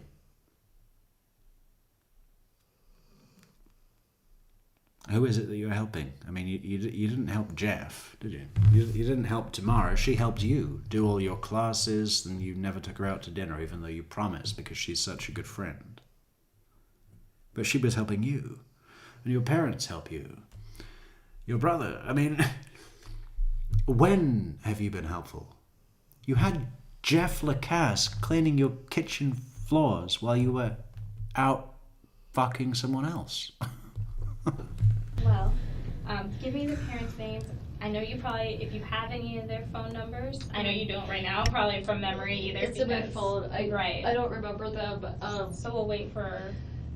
They lived in Toronto, and I didn't have a really close relationship with them before the divorce. And after the divorce, it's been, I've sent his sister like happy birthday messages, but it's not close, and so I don't. Right, you didn't have a reason to really have.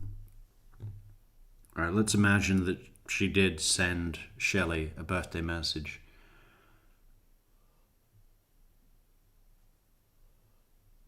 What would it have been? A picture of the divorce file? If she did send Shelley a birthday message, which I don't believe so. I mean, Charlie said that as well, didn't he? Yeah, no, did I like Professor Markel? A little on the nerdy, blah, blah, blah. And then he was like, no, we'd message each other on our birthdays. Really? Why? Why would you do that? And it's funny with the Adelsons, because they're all so, meshed in. They often do this thing, not in a million years is another tell for a fucking lie, right? Donna does it, Wendy does it, Charlie does it. They all do it. We haven't heard Harvey say that much, but I think actually I have heard him say that on a telephone call. I mean, they pass around these expressions a lot. Roughed up. Do you know anyone that can rough someone up? So when I hear Wendy say, what was it she just said? Oh, I'd message his sister on the birthday. And we know that Charlie said that about Dan Markel. That's, I think both of them are lying. Communication with them, and that's okay. Okay, so other than their names. Right, that's probably all you really... No, I'm asking, what can I do? Let's see. You can, worry about you and your boys. Start thinking, who would be someone that you want here for you that's here in Tallahassee now? What do you mean here for me? For what? For support for you. Because you're going to have to go... I'd really like my family to come. Okay. They're not here, but... where are they located? I'm just so upset right now that I'm worried about parenting effectively. And so if my parents were here, they could help me. They're really close with the kids, so they could help me. I'm so upset right now that I'm worried about parenting effectively. But in about 5 minutes' time, I'm going to be telling jokes with my friend Jane about, you know, the rabbi with the stupid name. I'm so upset right now that I am worried about parenting effectively. 5 minutes later, yeah, his name is Schneuer Eurichmann.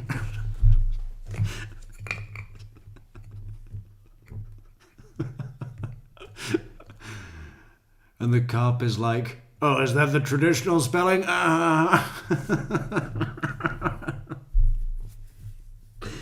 And they're all having a great time.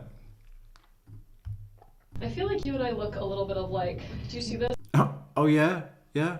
What is it? Her big, black, bushy hair and darker skin complexion. Yeah, sure. Yeah, no. It's like looking in a mirror. Yeah. Even the shape of their head. There is nothing about them. I know it's kind of fuzzy and poor quality, but you can tell that there is zero resemblance in any way. No, I feel like you and I look a little bit alike. I told you I had that skirt, right? Well, she obviously doesn't.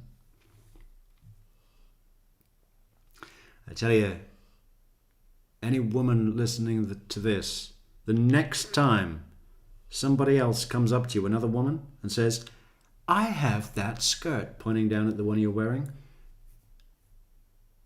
ask them where they got it. Immediately. Oh yeah? Where'd you get it? Where'd you pick it up?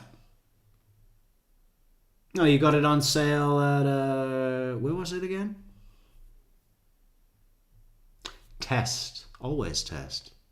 You know. There's no harm in it. If they're telling the truth, they'll say, I got it at, you know, Target, whatever.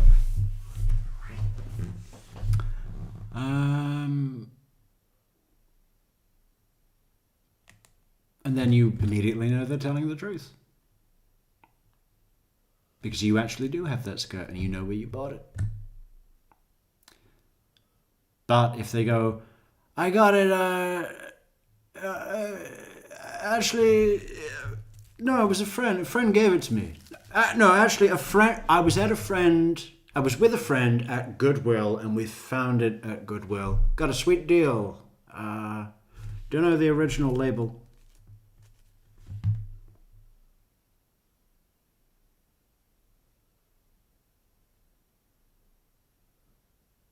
I think it's probably a common thing. It's certainly common for Wendy to say to everybody, oh, I have that skirt. Oh, I have that blouse. No, I have the same blouse. We could be sisters. As you're looking at my face. You have very pretty blue eyes. They're much bluer than mine. But I feel like... Here we go. Here we go. You have very pretty blue eyes. They're much bluer than mine. I bet that line has haunted Sarah Latour all these years. She's had to watch it back. Her family tease her at the holidays. They all say, hey, you got blue eyes? Tell us the one about the blue eyes again. Anyway, it's like In the looking hair. at my sister, similar hair. I must look awesome right now, but when I'm not in crisis, I'd really like my parents. Yeah, no, when I'm not in crisis, I'm stunning. I mean, you should see me. I have this little black dress. No, everybody says I'm amazing. My looks. To be here and help me with the kids. And so for my information, what are your parents' names?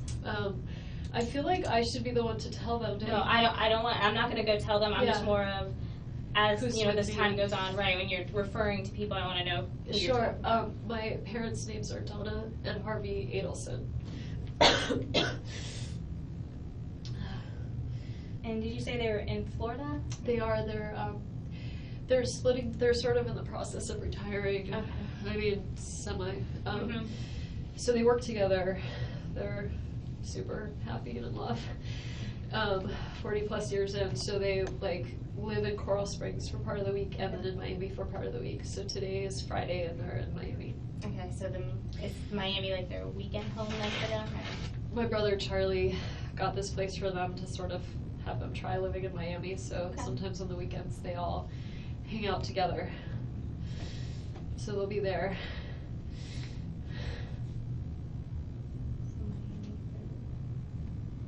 And like I said, I'm not going to notify your parents or do anything like that. I was just, like I said, getting that more of just so... For future, yeah. And do you have anyone in Tallahassee that you consider your go-to person here? I have a lot of...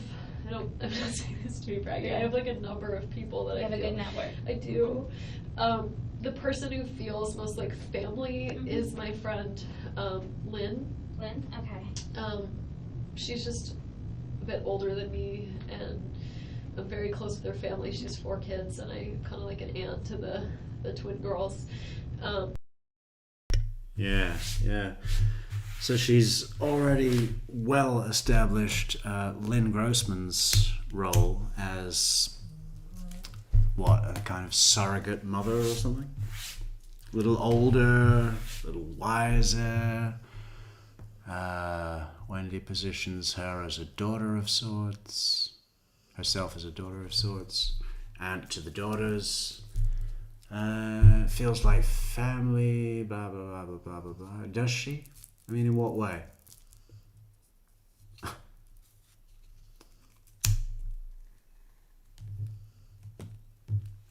Free babysitting. Yeah, drop the boys off anytime. I'd really love for Lynn to be around. Okay. What's Lynn's last name? Grossman. To be around. Not pushing, to be here. Now, when we get to Jane, because there's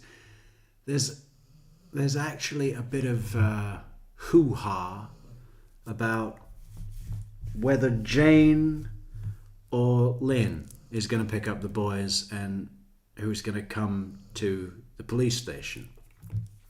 Now, obviously, Jane was fully prepped, to mention Jeff Lacasse, right? It's super convenient that she came into the interrogation room and got that all on tape. But for a moment, it does look like Lynn's coming down to the station and Jane's picking up the kids. So the thing that I would really want to know is,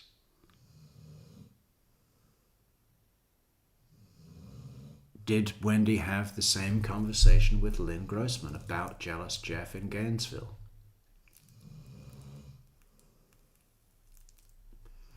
And I don't know that there's any record of that at all. And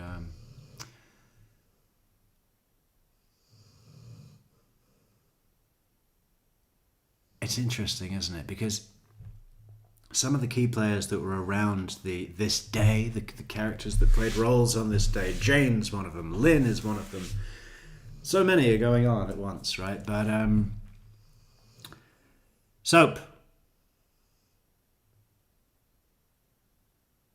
can you not breathe? I don't want breathing on my broadcast.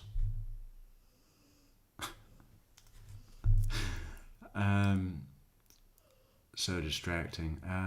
What was I saying? The key players. You got to think, if you're Georgia Cappleman, right, you want to be speaking to Lynn Grossman. But no, I've never seen any findings from that. I've never seen any report, interview.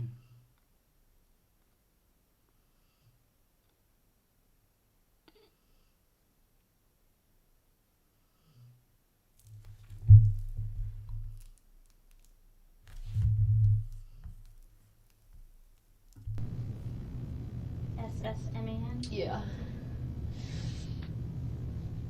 she's here locally. She is, yeah. She lives right down, really close to me. What are your two boys' names? I know. My older son is turning 5 on the 29th. His name's Benjamin. I just, it's about 4:10, so I know we're gonna need to start making arrangements as far as if you want somebody to pick your kids up and take them home, that type of thing. So, And this is the third woman we see Wendy speaking with. Joanna, what is it? Baldwin? Sergeant Baldwin. Joanna Baldwin. Who, again, doesn't have a huge role, but it's funny to see the switch of Wendy's behavior. You know, she knows she's kind of on a long game with Sarah, and that she's on a good starting point, right? She's brought in as a victim advocate. That's a good sign. It's all happy days from there, and it's a longer game because she's sitting in the room. It's a process. Wendy's got the chance to shape out a character for each of them. But when Sergeant Baldwin comes into the room, Wendy almost has to start the thing from the beginning. Okay, shit, I'm traumatized and in shock, and I want to get the boys down to the hospital to have one more picture with their father in a horrible, bloody mess. American, if you want to figure that out, just because I think Heavy breathing, pouting, fucking open mouth. I'm trauma. Are you another officer? Where are the boys? he said that they had to be picked up by about 5 or so. Yeah. Okay. Thank you. So something to Okay, just think about okay, what we thank want you. to get on. What should we do about that? What do you think would be? Do you have any? Because you probably have. They're younger, right? So probably They're 3.5 and 5. So they probably They're started in on car boosters. seats. Okay. They're in car seats. I am in shock right now, so I could probably be functional to like drive a car. Well, I can help with kind of that type of stuff. Yeah, I don't know if I can take care of the boys, so better get mom and dad up here, but I can definitely drive. Yeah. No. So is my car ready? Do you have a friend? Do you want? I mean, I would, if Lynn is here, I don't know if she's in town. It's Friday? Yes. I don't know if she's in town this weekend. If she is, I would love for her to be with Lynn me. would be your person. Okay. Yeah. And then if Hang Lynn's on, not Whoa. stuff, do you have a friend? Do you want? I mean, I would, if Lynn is here, I don't know if she's in town. It's Friday? Yes. I don't. I don't know if she's in town. What day is this? It's Friday? Because I was unaware of the day. No, I've been so busy with my TV and my lunch meeting. It's Friday?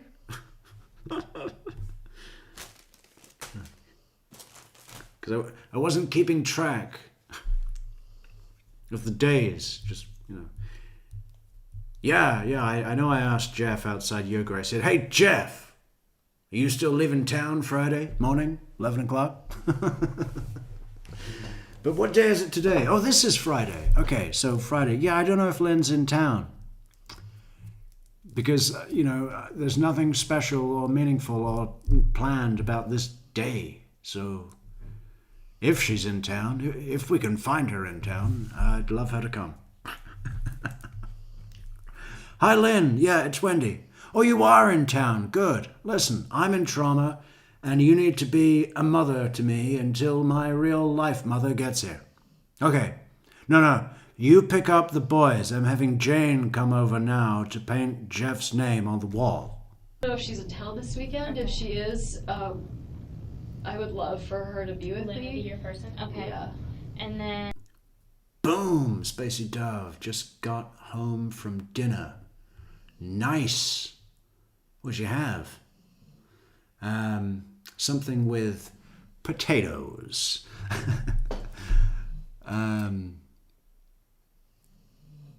Great. No, we started doing Guthrie, but we ran out of things to say. I mean, you know, we said some things and then it was the end. So we just moved on to this. and if Lynn's not, do you have a kind of backup person you would think? I do. I have a lot of friends who have kids. So Yeah, no, I do have a lot of friends that do have kids. But they're probably all busy with their kids. So I tell you who we can call. The one friend that I know that doesn't have kids. Jane.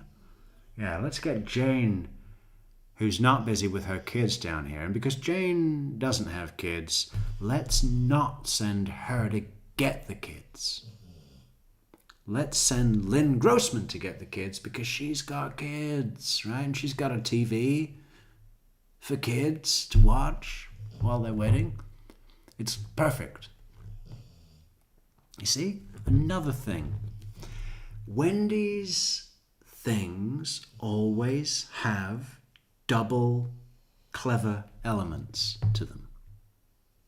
What was that thing we mentioned earlier? Is someone going to come after the boys? Can I get police protection at my house? Now, whichever way that goes is in Wendy's favor. If the police say, yes, we're going to put 2 squads outside your house 24/7, no one's getting in or out, we've got a chopper on the way at the press of a button. SWAT team down the road. Protection all the way. That works in Wendy's favor because she's requested the police to keep an eye on her, which would not give the appearance of a suspect who didn't want to be watched, right? That was trying to get evidence out or hide a weapon or whatever, right? But if the police say, sorry, we don't see a need to protect you, we're not putting squads outside your house, which of course they don't, right? That works in Wendy's favor because then she can say, I had to go to South Florida. I didn't feel safe. I asked the police for protection and they said no. And there's an even third little element that goes on to the end of that one, which is ultimately it's the fault of the police that I had to go to South Florida. If they'd have given me protection, I'd have been happy to stay, right? It takes the responsibility of that action and puts it on the police, right? These things always have double, triple elements. What was the one we just did here? Hang on, what was it? Not too far. Yes. I don't know if she's in town this weekend. If she is, I would love for her to be with Lynn me. would be your person? Okay. Yeah. Okay, the double thing here was the Jane thing and the no kids thing, right? There is this indecision about which friend is going to come to the station and which is going to come to pick up the kids and do that. And it's obviously Wendy's intention to appear as though she is just having to think about this on the spot, right? When it's clearly all been planned out in her mind. She's just reeling off the instructions. There's no appearance of Wendy going into her thought and thinking, okay, who's a good person to contact? Who shall I contact? Who's going to be available? Who can I call in this time of need? There's not even any space for that kind of consideration to have taken place. It's straight into instructions. Well, I don't know if Lynn's in town, but she couples it in with these things of, oh, and today is Friday? Because I was unaware of the day of the week today, because today's day is not important to me and it's not been anything arranged in my mind. A free day, even though I had multiple scheduled appointments.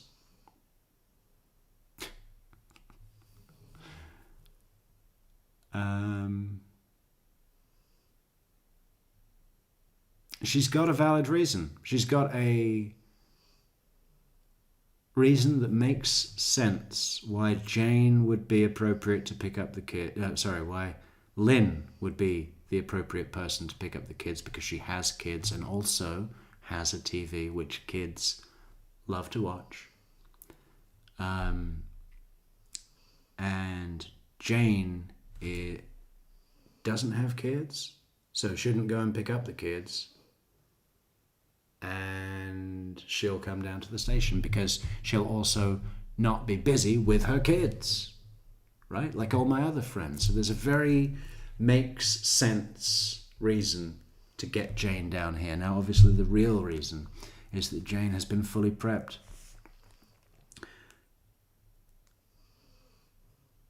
Of course, I would think that Lynn had been prepped as well, just in case she were the one that ultimately came down to the station, because that could have happened.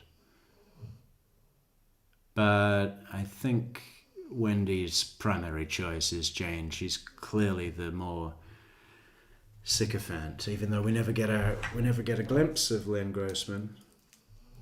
From how she's described, she seems a little more centered than Jane. A little less swayed by Wendy's,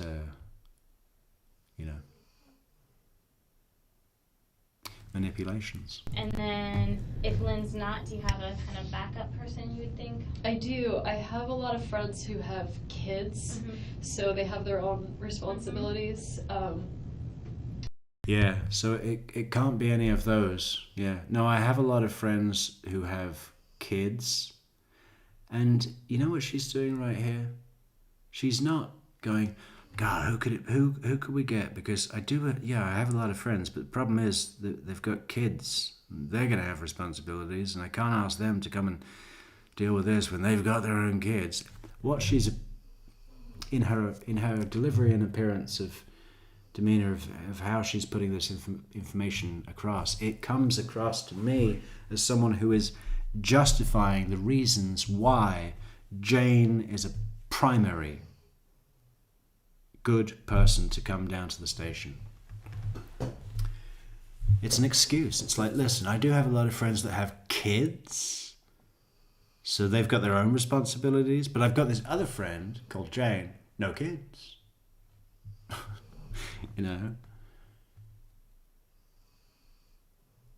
I'm going to go back about a minute. Sorry if that's annoying, but I want to see from whatever the point is where Wendy is, the inquiry is made to Wendy to say who's a good person to come down here, and just see if there's even the slightest glimpse of anything that could possibly be conceived as Wendy thinking of somebody on the spot.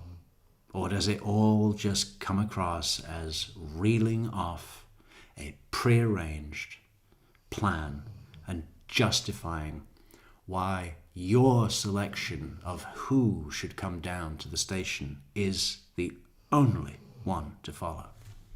My friend Jane, who actually I think used to be a victim advocate. Okay. Jane would be a really good choice. Jane McPherson. Yeah. No, that's another. You're the same. You can talk shop. You can talk shop while I cry into my tissues. She actually used to be a victim advocate. No kids. Let's get her down here. No responsibilities for those kids. I do have a lot of friends busy with kids, but I have this other friend who actually used to be a victim advocate too. Let's get her down here. Full on. But where is the moment she's originally asked? Okay, Just think okay, about what we thank wanted you. to get on. What should we do about that? What do you think would be? Do you have any? Because you probably have. They're younger, right? So probably They're 3.5 and 5. So they probably started They're in car unboosted. seats. Okay. They're in car seats. I am in shock right now, so I could probably be functional to like drive a car. Well, I can help with kind of that type of stuff. Do you have a friend? Do you want? I mean, I would, if Lynn is here, I don't know if she's in town. It's Friday? Yes. I don't know if It's Friday? Was that right? Did I get that right? she's in town this weekend. If she is, I would love for her to be with Lynn me. would be your person? Okay. Yeah. And then if Lynn's not, do you have a kind of backup person you would think? I do. I have a lot of friends who have kids, so they have their own responsibilities. Okay, straight into it. No consideration. It hasn't come up prior. It's not like she's had another opportunity when she was sitting in the room alone to go, who is it? Who is that person that could help me now? It's so clearly been established in her mind for quite a while, right? And it's the delivery of the announcement of Jane McPherson being a good person to come down is all given with this feeling of, getting the reasoning behind that decision across, right? Establishing the justification as to why only Jane and no one else will do to come into this interrogation room. For me to do my line, right? My Jane, who could have done this, Jane? You want those kids to die, Jane? Tell them about Jeff. For the love of God, tell them about Jeff. Tell him what he did. Your friend, Jeff. And if Lynn's not, do you have a kind of... If you hadn't set me up with that crazy Jeff, Jane, maybe my boys would still have a father and not a target on their backs. How's that guilt, Jane? backup person you would think? I do. I have a lot of friends who have kids, so they have their own responsibilities. My friend So none of them are going to do.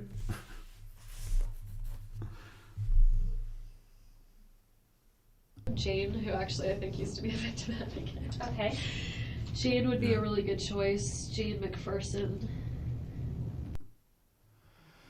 And it's funny that when it comes to the point of really putting that across, first time the full names come out, really good choice, Jane McPherson.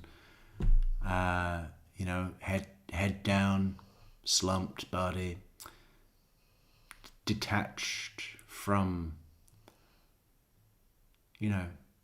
probably a subconscious attempt to conceal her own vested interests and the importance to Wendy to have Jane come down, right? When it comes to really announcing that and getting the message across, body language closed, head down, no eye contact, hide, hide, hide, hide, hide, snail in a shell, right? Don't see my hunger for Jane to come down. But at this point, Sarah has digressed into trying to look good in front of her teacher or something, you know what I'm saying? She's like, okay, let me make sure I do everything right because I am helping a very educated woman. that I saw speak at a lecture. You probably, and I might be able to get these numbers, but Because she doesn't have kids, it's all on my phone. I know, it's okay. And I know, I don't have anything memorized either. Other What did close she just friends say? that You probably, and I might be able to get these numbers, but Because she doesn't have kids, it's all on my phone. I know, it's okay. Okay, that was interesting. So Sarah started saying, okay, so, and I'll probably be able to get these numbers. I think she was gonna ask Wendy for Jane's number, but Wendy's not got her phone back from the Cellbrite download guys yet, I guess. So Sarah kind of backed off that question, but Wendy interjected with an extension from the conversation that was happening previously with a further justification about why Jane's a good idea because she doesn't have kids, right? But that wasn't, you know, again, it's exposing her need to get that point across, the hard sell. Has the message been received? Do I need to put more? Put more? You know? More justification? But she's so focused on that I don't even think she really heard what Sarah said. One more time.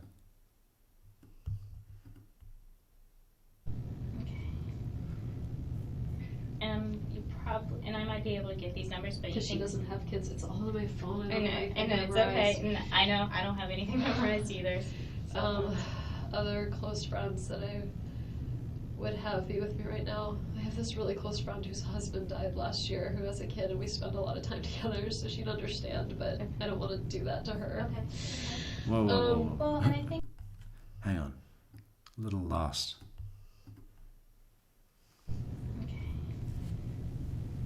You probably, and I might be able to get these numbers, but Because she doesn't have kids, it's all on my phone. I know, it's okay. And I know, I don't have anything memorized either. Other close friends that I would have be with me right now. Okay, so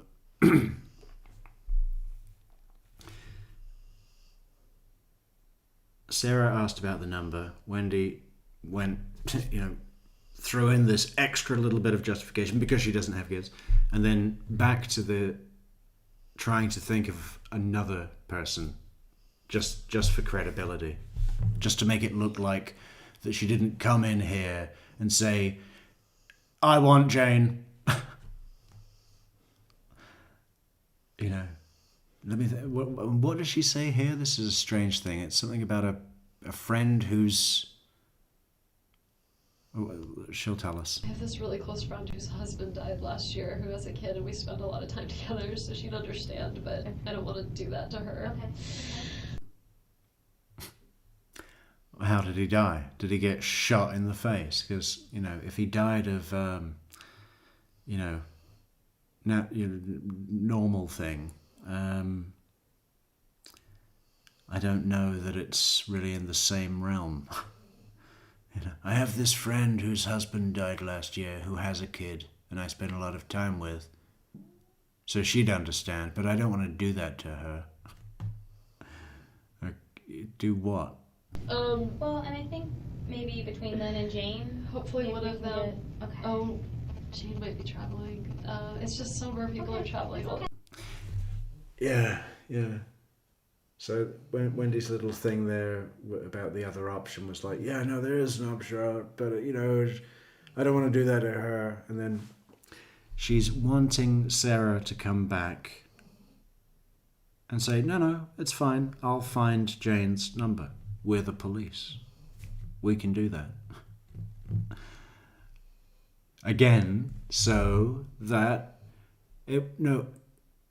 I listed out several friends that could have come to help me. Sarah chose Jane. So it was Sarah's choice to bring Jane in. It could have been any one of the friends that I mentioned. And then Jane only mentioned Jeff because she thought of him first.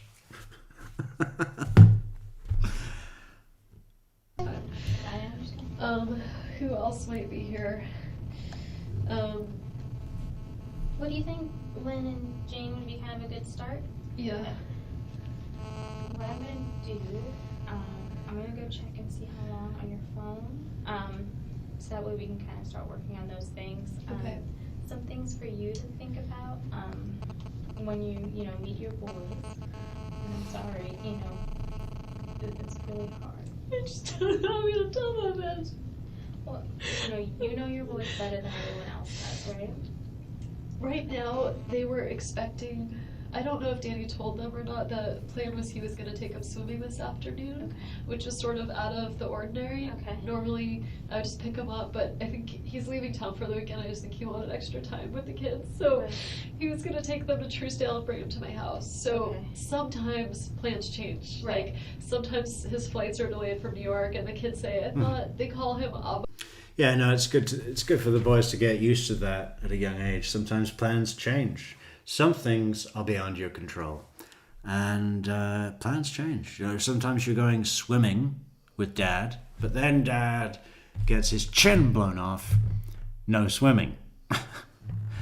So yeah, no, it's good. It's good to get them used to the idea of plans changing early in life.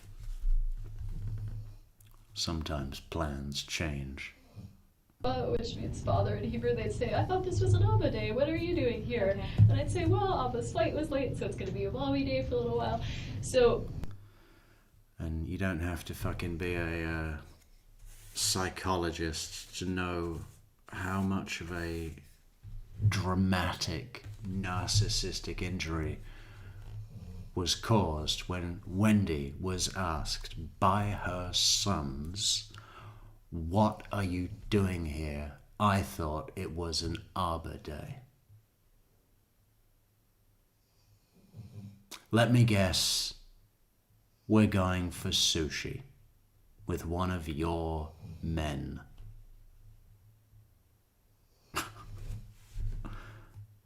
If there was a plan they were expecting, it would have been the go to the pool plan, but they knew that it was time to be with me, so. Okay, so they knew they were going to transition into So a mommy normal time. for them would have been mommy all weekend, Okay. mommy all week, and then Wednesday Abba.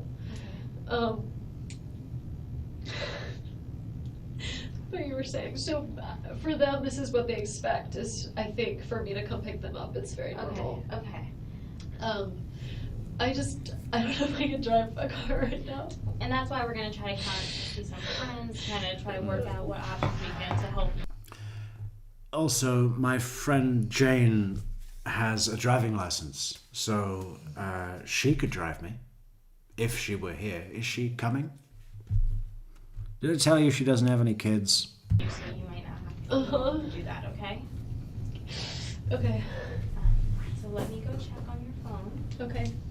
And then I'll come back and kind of let you know and see maybe how long that'll take, or see if I can find some phone numbers in that. My two friends that I was. Okay, so Spacey Dove says, sadly, I don't think they'll arrest her. Okay, well, follow-up question is, do you think that they are going to let her off? Give up? Scratch her off the list of jobs to get done? Because you got to think that, Georgia Kaplan's list of people to go get, it's got to be lengthy, right? There must be a number of people on there that they're working on and looking at angles and going through documents and practicing trial and working theories. Are they going to scratch Wendy's name off that list of jobs? I can't say one way or the other. I'm not someone who says, I think she will be arrested. And I'm not someone who says, I don't think she'll ever be arrested. I haven't found a place where I'm comfortable to be with that. But I do find it difficult to imagine the prosecutors crossing her off the list and giving up.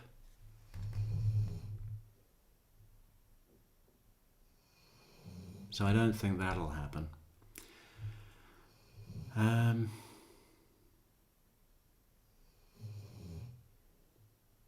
I suppose ultimately I do think there will be an arrest at some point. And I think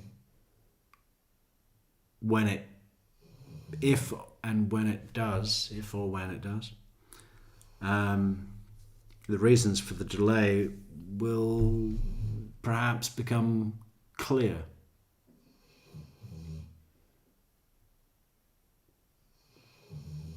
Whatever they might be. For lunch when they came and found me. How did they find where I was?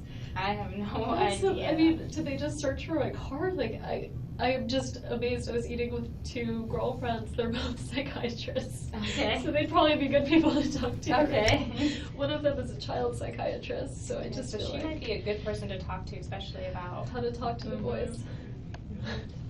Okay. I'm gonna be right back. I'm okay? fine. As I fine know, as I'm I gonna know. be, so I'm fine.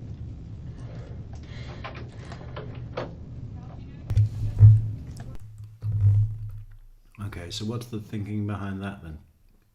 It's not the prosecutors giving up, it's Jack Campbell and his political cronies.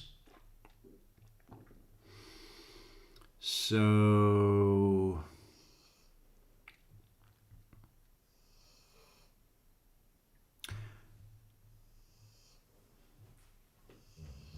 I mean, what kind of thing would that look like? I mean, that he's doing a favor for somebody and saying that, you know,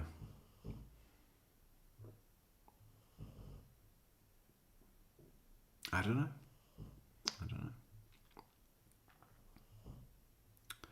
That he's taking a bribe or what? I mean, what is the idea? Expand if you can.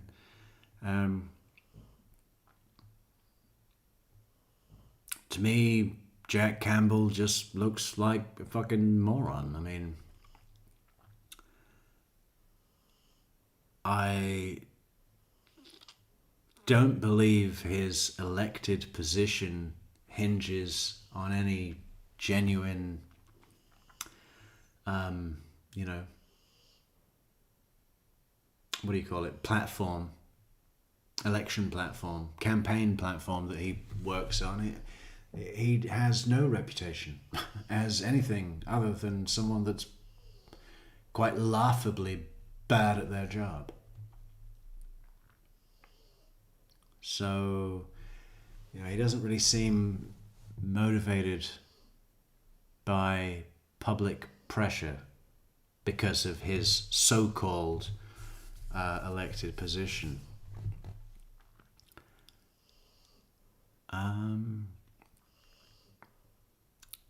So if it's not that that's driving him,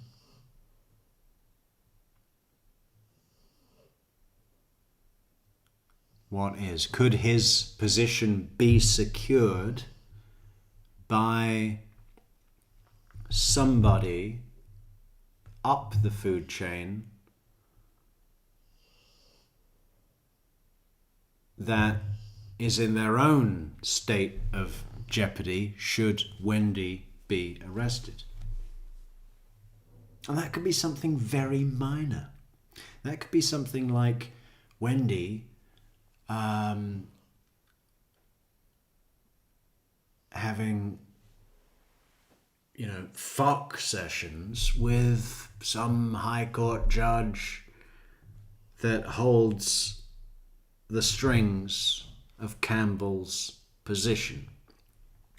And Campbell's position would allow him to dictate whether or not Kappelman can call for the arrest of Wendy. Is that the kind of thing that you're talking about? Spacey Dove says the politicians covering for Wendy have ordered Campbell to back off. It happens all the time. Yeah, okay, well that's pretty much what I thought you were getting at. Yeah, but that's kind of where I was going with the idea of if when the arrest of Wendy happens, it may be something where the delay becomes clear. For instance, if that high judge that in my example Wendy was having fuck sessions with, and he didn't want his wife to know, so for something as minor and as basic and as simple and happens all the time as that, you know, that judge could be saying to Campbell, if you wanted me to keep you in your fucking very nice, cozy, well-paid position, you know, don't arrest Wendy. But should that high court judge die of old age, the whole kind of power structure of the hold against arresting Wendy falls down completely, right? Then there would be no high court judge that's trying to save his marriage and telling Campbell to not arrest. And Campbell's position would now be, well, he'd probably be out of a job without the protection of the high court judge. Something as basic as that. It could all come down to that.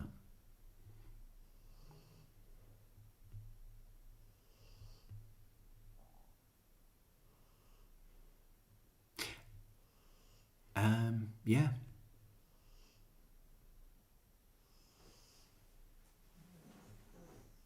But, you know, again, it's the sort of, if it were a scenario like that, it's got an expiration date, is what I'm saying. The judge could die. His wife could leave him anyway. His wife could die. Or, you know, he might fire Campbell for another reason. Or, you know, there's lots of things within that if it is something like that, Spacey, it's being held up by matchsticks and it could all come crashing down at any moment. So I'm really not ready to give up on the idea of Wendy's arrest, because I think more often than not, it's something as flimsy and as basic as that. An affair and a threat. You know? It's powerful, powerful things. It's as old as time.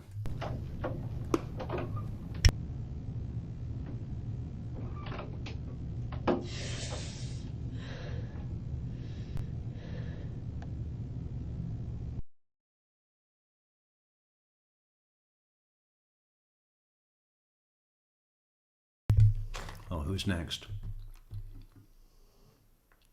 Another kind of question we have, do you want, if we get in touch with one of your friends, you think it's best if maybe they picked up the kids first, or? Just because it's 4:15 now, I didn't know time-wise what we'd be looking at. I just don't want to bring them. I was about to say I don't want to traumatize them, but they're about to get plenty traumatized. And they can take them home. Right. I don't know what would be less upsetting for the school, and just say, look, it's going to be a little late. You need to work with us, and mom and a friend will come. I think they do keep it open till like 5:30 or Okay. so. So what I would. If we get in touch with one of your friends, you think it's best if maybe they picked up the kids first, or? Just because it's 4:15 now, I didn't know time-wise what we'd be looking at. I just don't want to bring them. I was about to say I don't want to. You see,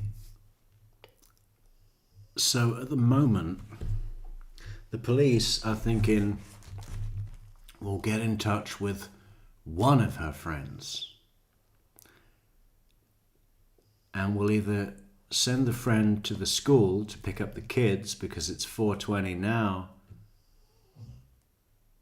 and then the friend will bring the kids to the station. Uh-oh, that's no good because we don't want the kids to be traumatized.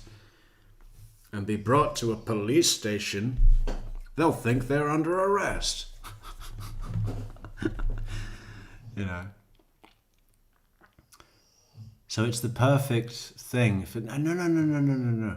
What works best is we'll send Lynn to get the boys because she's got kids and a TV that kids love, right? And we'll send Jane here to me because she doesn't have kids and isn't busy. Is it Friday today? Traumatize them, but they're about to get plenty traumatized. And they can take them home. Right. I just don't know what would be less upsetting for the boys. That's up to you. What I would most like. Yeah, because that's what's really making this decision now. Okay, I don't know. I don't have an opinion. What is going to be less, disturbing and traumatizing for my sweet children that have lost their beloved dad today, Abba, may he rest in peace. You know, when he dies. Are we getting updates? Do we have an update from the hospital? Is there any chance he will live? Any chance at all? Or we can make arrangements with the school and just say, look, it's going to be a little late. You need to work with us, and mom and a friend will come. I think they do keep it open till like 5:30 or Okay. so. So what I would most like would be to pick them up myself and have someone with me in case I don't feel like I can drive well. That's fine. And Lynn would be your first. And then Sergeant Baldwin incorrectly goes down the Lynn route, right? Let's see how many seconds it takes for Wendy to just steer that back in the direction of Jane with a very reasonable answer that no logical person would ever refute. First option Lynn to would come be here. my first And choice, you're- or Alan, her husband. Okay. And you're okay with me speaking with them and telling them to come here? Yeah. First, and My car is. We have the cars here. Oh, they got it here. I think they were bringing it here, and I think. Did they take my keys? I don't How did know. they get the car here? I don't know. I guess you guys. Well, I may be wrong. I thought. Investigator Isom, it may still be at the other place, was going to touch base. Oh, okay. I may be wrong. Was going to touch base with you about, because I know he's done a bunch of different stuff as far as doing your hands and all that stuff, to see if you'd be willing to let us look in your car to see if there's You can anything, look, you know. can Okay. Search the car. And so he'll have another form for you That's to do. fine. Okay. So. Let me sign away all my rights and be interrogated for 8 straight hours. I signed away all my rights, my house, my car, my TV. What more do you have or want that I haven't given? I'm trying to help.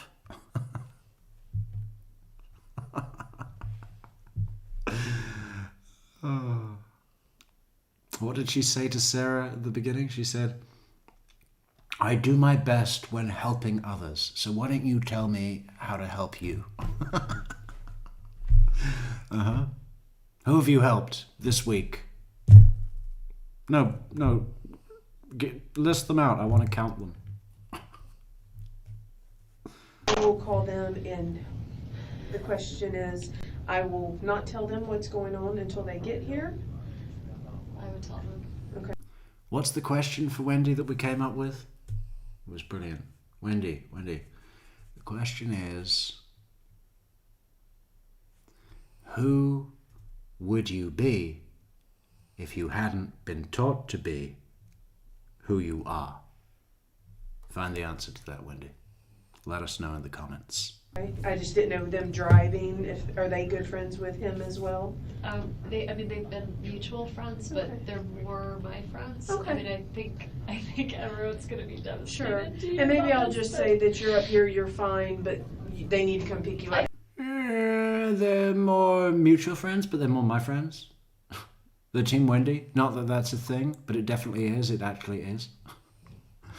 Mutual. No. No, yeah, they wouldn't kill him or anything. And then we can do that here, you know? I mean, I think you can tell them Wendy needs help picking up the boys because of what's happened. Like, I think you can tell them why they need them. That's fine. And that's fine. She said she's fine. Yeah. And what was the beautiful line that Wendy didn't even need to prep Jane for when she came in? My first thought was that Danny had assaulted you, probably assaulted you severely. Beat you senseless. That was my first thought that she put on record. You know? What does that feel like to the police in the room who deal with ugly shit all day long, right? My first thought was that Danny had assaulted you. Or Jeff. Maybe Jeff assaulted you. Maybe they got together and both beat you up. God, that'd be a good dream, wouldn't it? I hope I have a dream like that one day. Jeff Lacasse and Dan Markel team up and beat the shit out of Wendy. For the record, we are not inciting violence.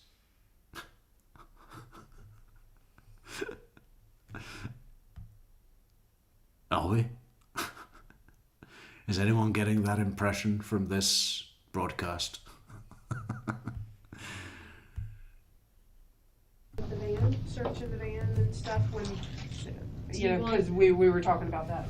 All right, I will take care of this, Wendy. Thank you. I don't know who that is. Is she another victim? She's Oh, by the way, I was walking the dog the other day, and I had my magic phone in my pocket, and it beeped, and then I pulled out my magic phone, and I looked at it, and it was a notification from a Reddit. It was a Reddit. I don't know what you're supposed to call that. Is it a message or a pop-up?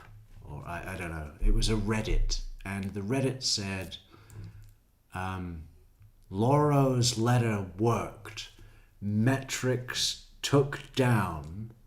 Oh, I forget the exact wording, but the the effect of it was metrics took down the video ridiculing the boys, or something like that, which clearly assumes facts, not in evidence. I mean, it's just fascinating to me how there's a whole other dimension in it that defines my actions for me without my input or knowledge of. You know, it's like I take an action and then someone else that I don't even know judges it and announces it as truth. So it was quite, funny.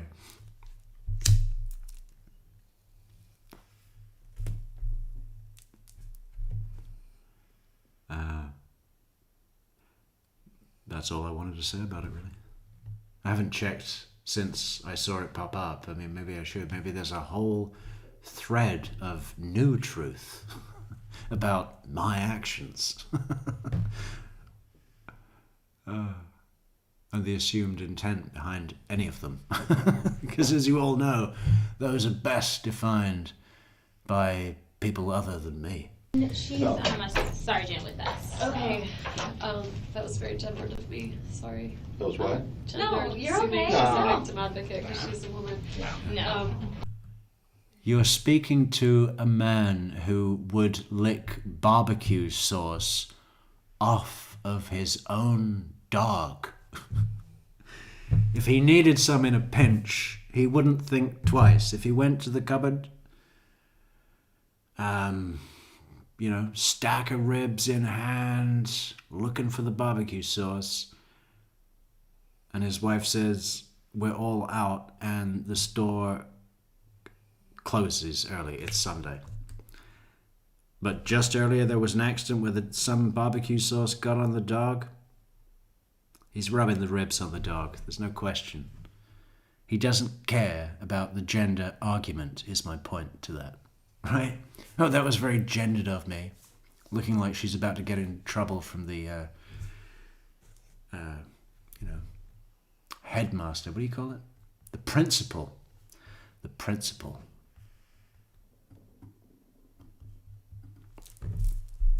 That was very gendered of me. Sorry. That was what? No, you're Assuming okay. she's a No. victim advocate because she's a woman. No. You're welcome. I'll fill out whatever paperwork you want. Right here. Search the van. I can read it. Okay. Yeah. Yeah. She does this gender thing. Here, she's saying, that was very gendered of me, I'm sorry, assuming that she were a victim advocate because she was a woman, right? Assuming the victim advocate that you mentioned was a woman because of her role. She was apologizing for that being a gender bias or whatever. But then in court later, in 2023, she's saying, no, I think women are more emotional than men. And, I mean, there may be some truth to that, but it's also,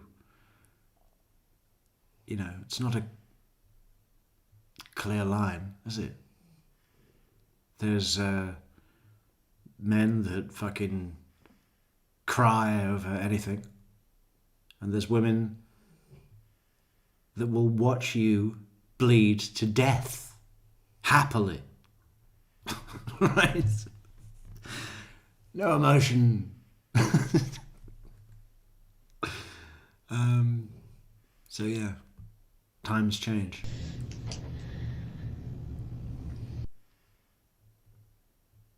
Who is K Knight?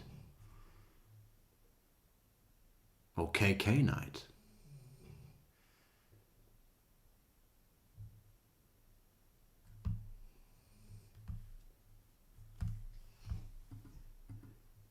Yeah, Discord's heating up.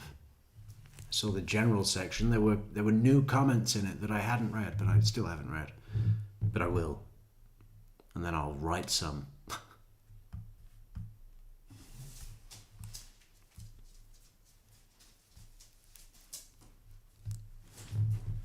How much black space have we got here? Oh. Okay, actually, I think we might have to cut it off there, everybody. And like I said, what are we doing tomorrow? Are we going to continue with this? Well, actually, I don't know what we're doing tomorrow. We're going to confer with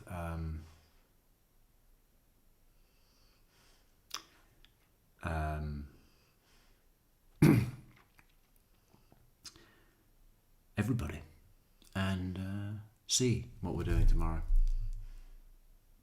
But we will definitely be here, and we hope you are too. Thank you for coming this evening, and thank you for listening to our show and commenting and liking, subscribing, and what else? Supporting and moderating. Fantastic moderating as ever. Okay. Yeah. We'll work it out. Adios.